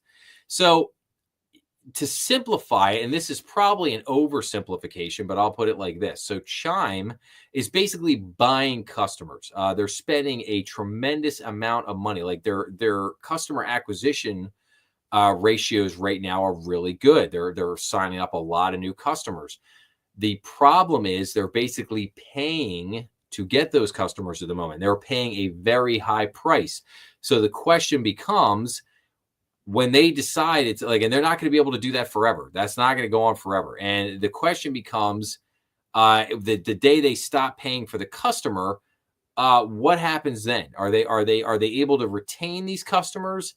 Will they still be able to grow at the same pace that they were growing? So that's where a lot of the kind of criticism or the critiques, if you will, of the Chime business model come in. So obviously, this capital raise is huge. Giving them $700 million it's going to give them a lot of money to continue to grow this bank and see what they can do with it. So again, we'll have to. It's very interesting, but we'll have to keep an eye on it and see what happens there. So, okay, here's the article I had mentioned just a few moments ago. So. The Senate just advanced a bill to regulate stablecoins. So what the Genius Act could mean for crypto and other investors. So the U.S. Senate, no, we don't want that. The U.S. Senate voted on Wednesday to advance the Guiding and Establishing National Innovation for U.S. Stablecoins, known as the Genius Act, setting it up for a final floor vote in the coming days. The legislation aims to regulate the roughly 238 billion stablecoin market per CoinDesk data, creating a clear framework for banks, companies, and other entities to issue the digital currencies. The bill does have bipartisan support as well as criticism from both parties, making its fate in the Senate uncertainty. Here's what to know about what's included in the bill and how it could impact investors, even those who don't hold crypto. So again, stablecoin. We all know what a stablecoin is. How will the Genius Act change how stablecoins are used? Ultimately, the Genius Act could make stablecoins more mainstream by bolstering trust in the currency and encouraging more competition in the market. Right now, the stablecoin market is, for all intents and purposes, a duopoly. The market is nearly entirely dominated by Circle's USDC and Tether's USDT. Since the bill will create a clear pathway for banks and other entities to begin issuing stablecoins, we'll likely see a flood of them rush into the market at the start. Big banks are gearing up to create their own coins, and while they may not all be successful, Puckrin says they will give consumers more options to find a stablecoin and issuer that works best for their needs. So what do Genius Act supporters say? Well, proponents say it will help safeguard investors and regulate the stablecoin market by ensuring issuers have the reserves needed to give stablecoins their value. Let's see here. Some supporters acknowledge the bill isn't perfect, but think it's better than not having regulation on stablecoins at all. The general outlook is that the bill will do better than anything that is currently happening. It's a step in the right direction for everyone. There are ways to make it better. There are ways to make everything better, but this is the first one. So let's give it a try, and it will ripple in many ways. What do Genius Act detractors say? So critics of the Genius Act argue it compromises crypto's decentralization and could enable corruption, such as officials favoring specific stablecoins under new regulation. Well, yeah, I guess that cuts both ways, right? Like, because on the one hand, it is going to mess with the decentralization of crypto. It is, because that's just the very nature of decentralization, right? No regulation around it. So it is going to mess with that decentralization. It's going to put regulation around the market, but it's also going to give more stability to the market. It's going to give people a little bit more faith that if they want to use it or invest in it or whatever, that it's going to be a little bit better. Now, what I would remind people, and this would be a big reminder, stable coins are not these perfect zero risk. They are not what they are presented to be. We all found that out with the utter and complete failure of Terra USD in May of 2022. If you go back to the very beginning of the crypto series, if you go back and watch the first couple episodes I did of the crypto series, I talk all about what they now is referred to in the crypto world as the crypto winter of 2022. I refer to it as the crypto crash of 2022. But a lot of people in the crypto world refer to it as the crypto winter. But if you go back, that whole detonation, implosion of the crypto market, the crypto world in 2022, it was all kicked off by the implosion of the Terra USD stablecoin, which basically, you could think of it like basically broke the buck. And that thing imploded. And then from there, it went on to take down 17 crypto firms. Voyager, BlockFi, Gemini, Genesis, Celsius. It took down all these crypto firms, which ultimately culminated in the failure of FTX in October, early November of 2022. So like I said, it started with Terra USD and it rippled all the way through. So again, we have to be careful with stablecoins. I think, again, I would agree that I think this is a step in the right direction. Is it perfect? No, I seriously doubt it's perfect. Is it going to mess with the decentralization of crypto? It will, but I believe it's a step in the right direction, and it may not get us totally to where we want to be, but at least it's going to get us kind of heading in the right way, if you will. So that's just my take on it. So. Okay, this is interesting. So Coinbase is going to launch a credit card powered by the American Express network. So Coinbase said on Thursday that it will launch a credit card for members of its Coinbase One subscription program in the U.S. this fall. The Coinbase One card will be powered by the American Express network and will allow members to earn between 2% and 4% Bitcoin back on every purchase, depending on the amount of assets they hold on the Coinbase platform. Members will also have access to benefits through the American Express network, including experiences, offers, and protections per the post. Coinbase invited members to sign up on a wait list to be notified when the credit card is available. The Coinbase One program, which launched in 2023, has nearly 1 million members, according to the Post. So whether you're buying groceries or booking a trip, the Coinbase One card lets you earn rewards in Bitcoin, making everyday spending more rewarding than ever. So again, very interesting here. So we got Coinbase partnering up with American Express to launch this new credit card. So very interesting. We'll have to keep an eye on this. All right, let's talk about AI for just a minute here. So Disney and Universal sue AI image company Midjourney for unlicensed use of Star Wars, The Simpsons, and more. So again, I think it was only a matter of time before this happened. So with all of these companies jockeying over AI supremacy, was it any wonder that the lawsuits were going to start flying? So again, AI depends on the use of massive amounts of data, and they're taking data from everywhere, anywhere and everywhere they can get their hands on data. To me, it was only a matter of time before big companies like Disney and Universal and there's going to be a lot more are going to start suing the pants off of all of these AI companies for basically hey, you took our data, you used our IP. And they're gonna lash out and they're gonna protect this because obviously they want to use it for their own stuff, right? Their own AI stuff, or maybe if Disney signs some kind of agreement with Google or Microsoft, they want to use their product their IP for themselves, which is totally understandable. And, so again, this is going to get into some really interesting stuff here. What happened to let's see, can I go back there? Here we go. Okay, so ChatGPT is already more powerful than any human, OpenAI CEO Sam Altman says. Well, I don't know. I don't know if you could believe everything that comes out of Sam Altman's mouth, but humanity could be close to successfully building an artificial superintelligence, according to Sam Altman. In some big sense, ChatGPT is already more powerful than any human who ever lived. OpenAI backer Microsoft and its rivals are investing billions of dollars into AI and jockeying for use in what is becoming a more crowded landscape. I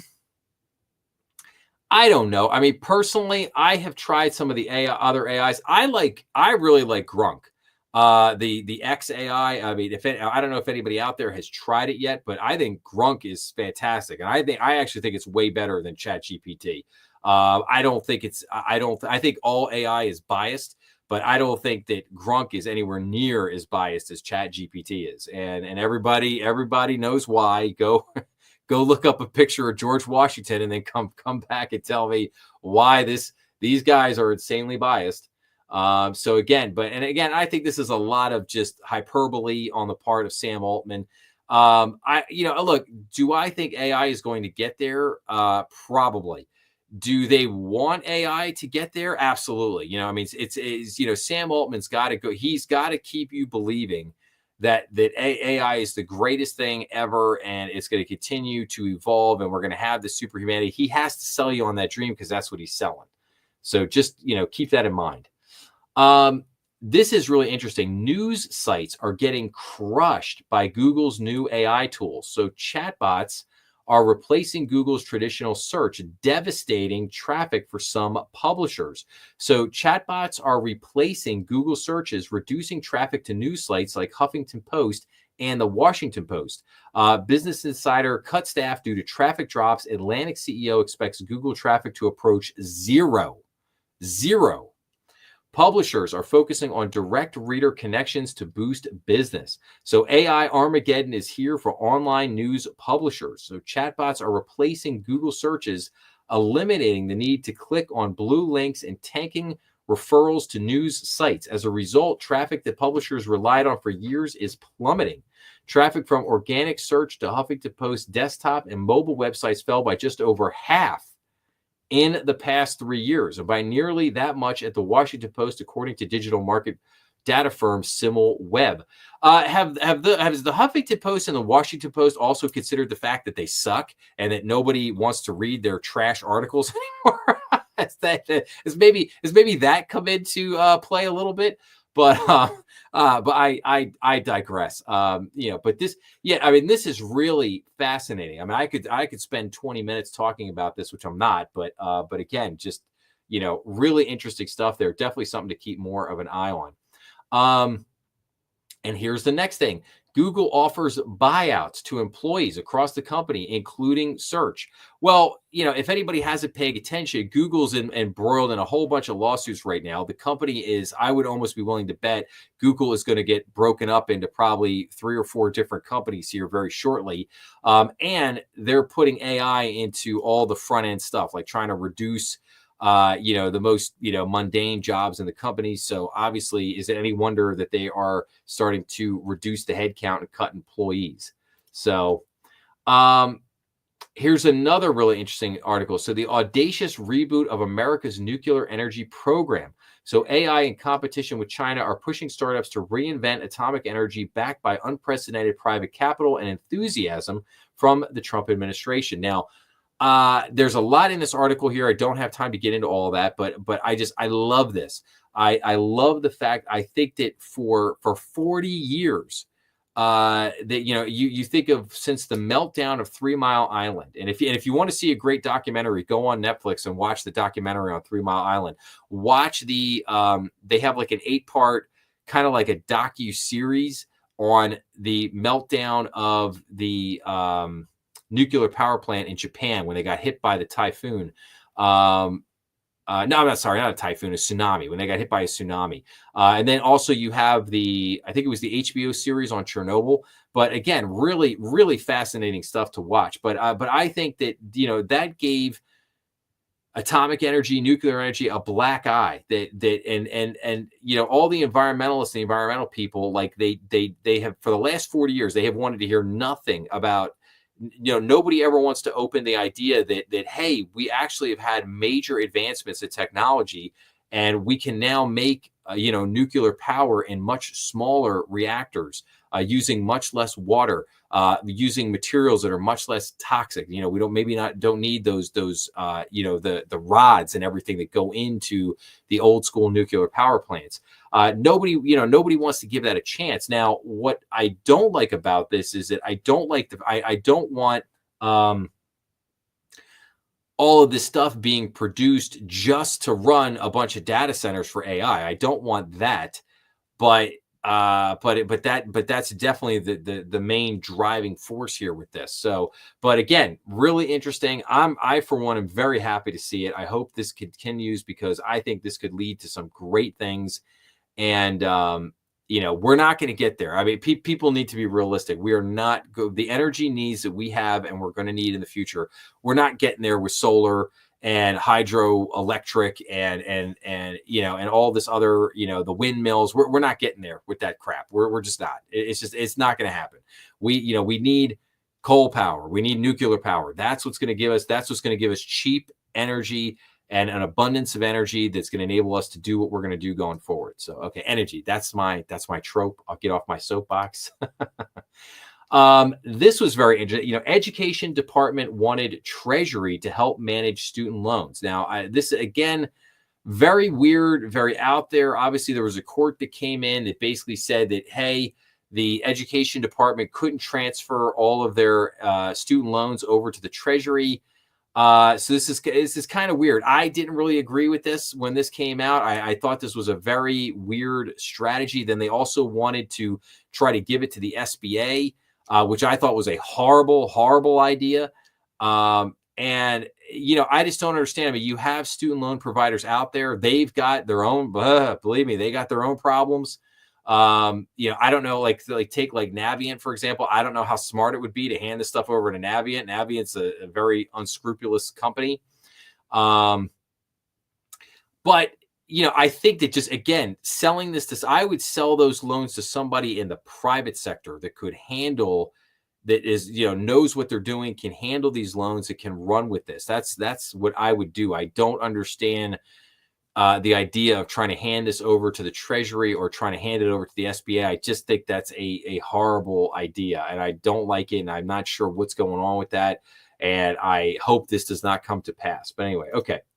Let's look at a couple articles here real quick. So tariff dent to U.S. inflation limited in May, deeper impact expected ahead. So again, the back to the tariff conversation for a second. So expected price hikes from a wave of U.S. tariffs on global trade have yet to meaningfully show up in government inflation data, but economists warn that increases may be close. Yeah, okay. Again, more fear mongering here with this or whatever. So, all right, we'll come back to that again more later. More employed Americans are leaving the workforce. So the number of U.S. workers who left the domestic labor force surged in May, signaling that some younger workers may be opting out of traditional job market just as a wave of retirements begin. So the number of Americans whose status changed from employed to no longer in the labor force increased to 5.42 million in May, up 22% from April, according to data released by the Bureau of Labor Statistics on June 6th. This marked the highest monthly flow of workers from employed to out of the labor market on record, excluding April of 2020, when the COVID-19 pandemic caused 9.42 million formerly employed Americans to move out of the labor force. In May, 793,000 more Americans shifted from having a job to moving out of the workforce than the other way around. This marked a steep increase from April, when the opposite occurred. 167,000 more Americans moved from outside the workforce to employment than those formerly employed who left the labor market. So, again, interesting. I think we need a few more. Again, there's a statement here that says retirements are significant as a large swath of baby boomers hang it up. This likely explains a good deal of that flow. And Yeah, so I don't know. I think we need to, more men and women are leaving the U.S. job market. I don't know. I think we need to give that a few more months to see kind of what happens there. This is concerning. The 16 to 19-year-olds. That to me is I mean, you see that red there going the wrong way. Like that's a little concerning to me. But like I said, we'll keep an eye on it, see what happens. Bowman's speak, March shift in regulation. We kind of already went over that. Seattle-based de novo applies for National Trust Bank charter. This is really interesting, and we're going to have to keep an eye on this. So National Digital Trust Company, a Seattle-based de novo, submitted an application to the Office of the Comptroller of the Currency to obtain a National Trust Bank charter. The company plans to establish its main office in Seattle with additional locations in New York, Boston, and Chicago, and will provide services nationwide, according to the application document. National Digital Trust will operate as a wholly subsidy of Protego Holdings Corp., which will hold 100% of its common stock. The company's core business will center on digital asset custody, offering custodial and fiduciary services for various digital assets, including cryptocurrencies, tokenized securities, commodity tokens, non-fungible tokens, and stablecoins. Its target market includes traditional financial institutions such as hedge funds, asset managers at banks, and digital asset entities such as crypto fund managers, protocol issuers, stablecoin sponsors, and digital asset exchanges. As a national trust bank, the company will not take deposits and does not plan to make loans. It will not hold customer assets or deposits on its balance sheet. Hence, the traditional capital and liquidity risk management measures do not apply. It will maintain a minimum Tier 1 capital of $15 million and minimum eligible liquidity assets of $10 million at inception and at all times. So again, this is very interesting. This is a very interesting business model here. From this Seattle-based startup bank, the Seattle, National Digital Trust Company, and we're going to have to keep an eye on this to see what happens with it. So, Zion's executives calls for regulatory oversight on credit unions and private credit. So I talked about this a little bit earlier. Again, we're coming back to the private credit topic here. So legislators need to address the risky growth of private credit and credit unions' tax advantage, which gives them an unfair edge when competing against banks. A Zion's Bancorp executive said during an industry conference. Dramatic growth in private credit sector has raised red flags in the industry and needs to be carefully watched. President and COO Scott McLean said, credit unions are shedding membership requirements and encroaching on traditional banking business. He said in both cases, legislators need to take action. When asked about competition with private credit, McLean said it's something we all ought to be really worried about. The executive added that the growth in private credit has been really fast and uncontrolled. And generally, those providers of private credit, they're outside the regulatory environment, McLean said. Their terms are normally longer. Their covenants are weaker. Their requirements for equity are less. And so when they're all in, it's going to be a volatile type of financing. McLean said private credit will continue to grow at a dramatic pace until it faces regulation. Otherwise, it will blow up. It will blow up, he said. And they'll be there and will be there to help pick up the pieces when that happens. But it will happen. It absolutely will in this case, McLean said. So pretty definitive comments there by Mr. McLean. U.S. banks will lose deposits without stablecoin innovation, Bank of America CEO. So U.S. banks need to be among the first movers in the stablecoin space, or they will risk losing out on deposits, according to Bank of America Corp. Top executive. We have to be ready to have those transactional deposits stay within our franchise, basically, or else you'll see a major migration of deposits outside the industry. So very interesting comments there from the Bank of America CEO. PNC's Demcheck predicts eclipse of regional banks. So PNC Financial Services Group Chairman and CEO William Demcheck anticipates a bank landscape with a handful of winners in this country and a lot of losers. It's literally impossible to sit and defend a regional territory against this onslaught of banks trying to be across the country. He said at a conference on June 11th, expanding his views about the importance of scale. We've seen two big players who have an ability from sheer size and investment to gather share at a pace that I don't know that we've ever seen as an industry before, he said, appearing to refer to JP Morgan and Bank of America. PNC also has the scale to eat its competitors' clients as it expands into new markets, Demchek said, backed by a strong revenue tailwind from asset portfolios that are repricing higher. Smaller banks are going to have franchises that atrophy because JP Morgan and Bank of America and PNC are going to show up in your backyard that have branches and will pull share. While PNC has strong organic growth potential, that alone will not allow it to catch up to the giants because they're so much bigger at the start. So again, very interesting comments there from the PNC CEO. I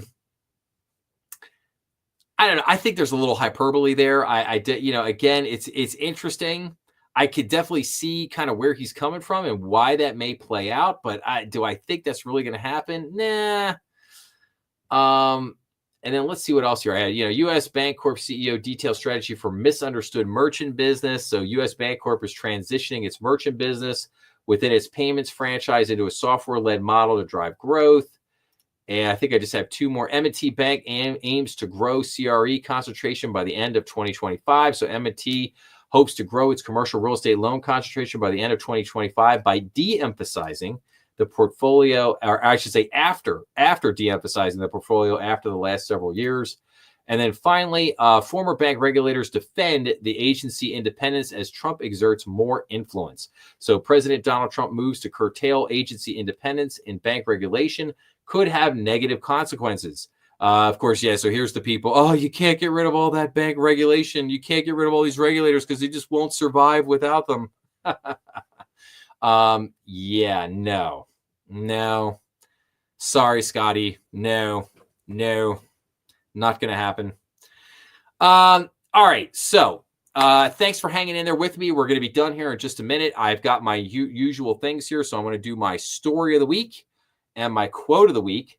So what are we doing here? We are doing the European Central Bank as our story of the week because we did the Bank of England last episode. So now we're going to do the European Central Bank. So the ECB is the central bank responsible for monetary policy of those European Union, EU member countries which have adopted the euro currency. This region is known as the Eurozone and currently comprises 19 members. The principal goal of the ECB is to maintain price stability in the euro area, thus helping preserve the purchasing power of the euro. The ECB's primary mandate is price stability. It targets 2% inflation over the medium term as a buffer against the risk of destabilizing deflation. ECB decisions on monetary policy and banking supervision are made by the ECB Governing Council, comprising 6 executive board members and a monthly rotation of national central bank governors. So there you have it. So that is the European Central Bank. So, okay, now let's do our quote of the week. So, given today is the 250th birthday of the Army, I thought a perfect quote for the day was one from General George Washington. And this was on July 9th, 1776. And this was right before the Battle of Brooklyn in New York, which was the start of the Revolutionary War. The time is near at hand, which must probably determine whether or not Americans are to be free men or slaves. The fate of unborn millions now depends, under God, on the courage of this army. And that was from General George Washington. That was right on the eve of the Battle of New York in Brooklyn. If you've never read about the Revolutionary War or followed that through, great thing. I would recommend a great book, Washington's Immortals by Patrick K. O'Donnell. If you ever saw the show on HBO, Band of Brothers, I would describe it as a very Band of Brothers-esque story. It carries you through from the Revolution from the very beginning, takes you all the way through to the very end. You follow Washington's Immortals, which were the Marylanders. Great, incredible group of men from Maryland who carried us through the Revolutionary War. So if you ever have interest, you can go check out that book. But with that, I did want to mention one other thing. I found this book here this week. Private Finance, Public Power, A History of Bank Supervision in America. And this was written by Peter Conte Brown. who is a very famous professor at the Wharton School of Business at the University of Pennsylvania. I was recommended this week when I was at Stonier, so I'm gonna check this book out, and I'll come back to you guys with that. Next couple weeks have a lot of stuff coming out, a lot of episodes coming out with you guys. I think this week I'm going to have kind of the standard row of episodes coming out, Monday through Friday, every day at 12 p.m., a new episode coming out. I think the following week is going to be book review week. I've got 5 business books that I've been meaning to do reviews of and put out there. I'm going to work on that this week. Get all those book reviews out to you guys in the following week. There will be, again, look for some kind of new branding, some new updates coming over, I would say, the next month here on the Strategy Room.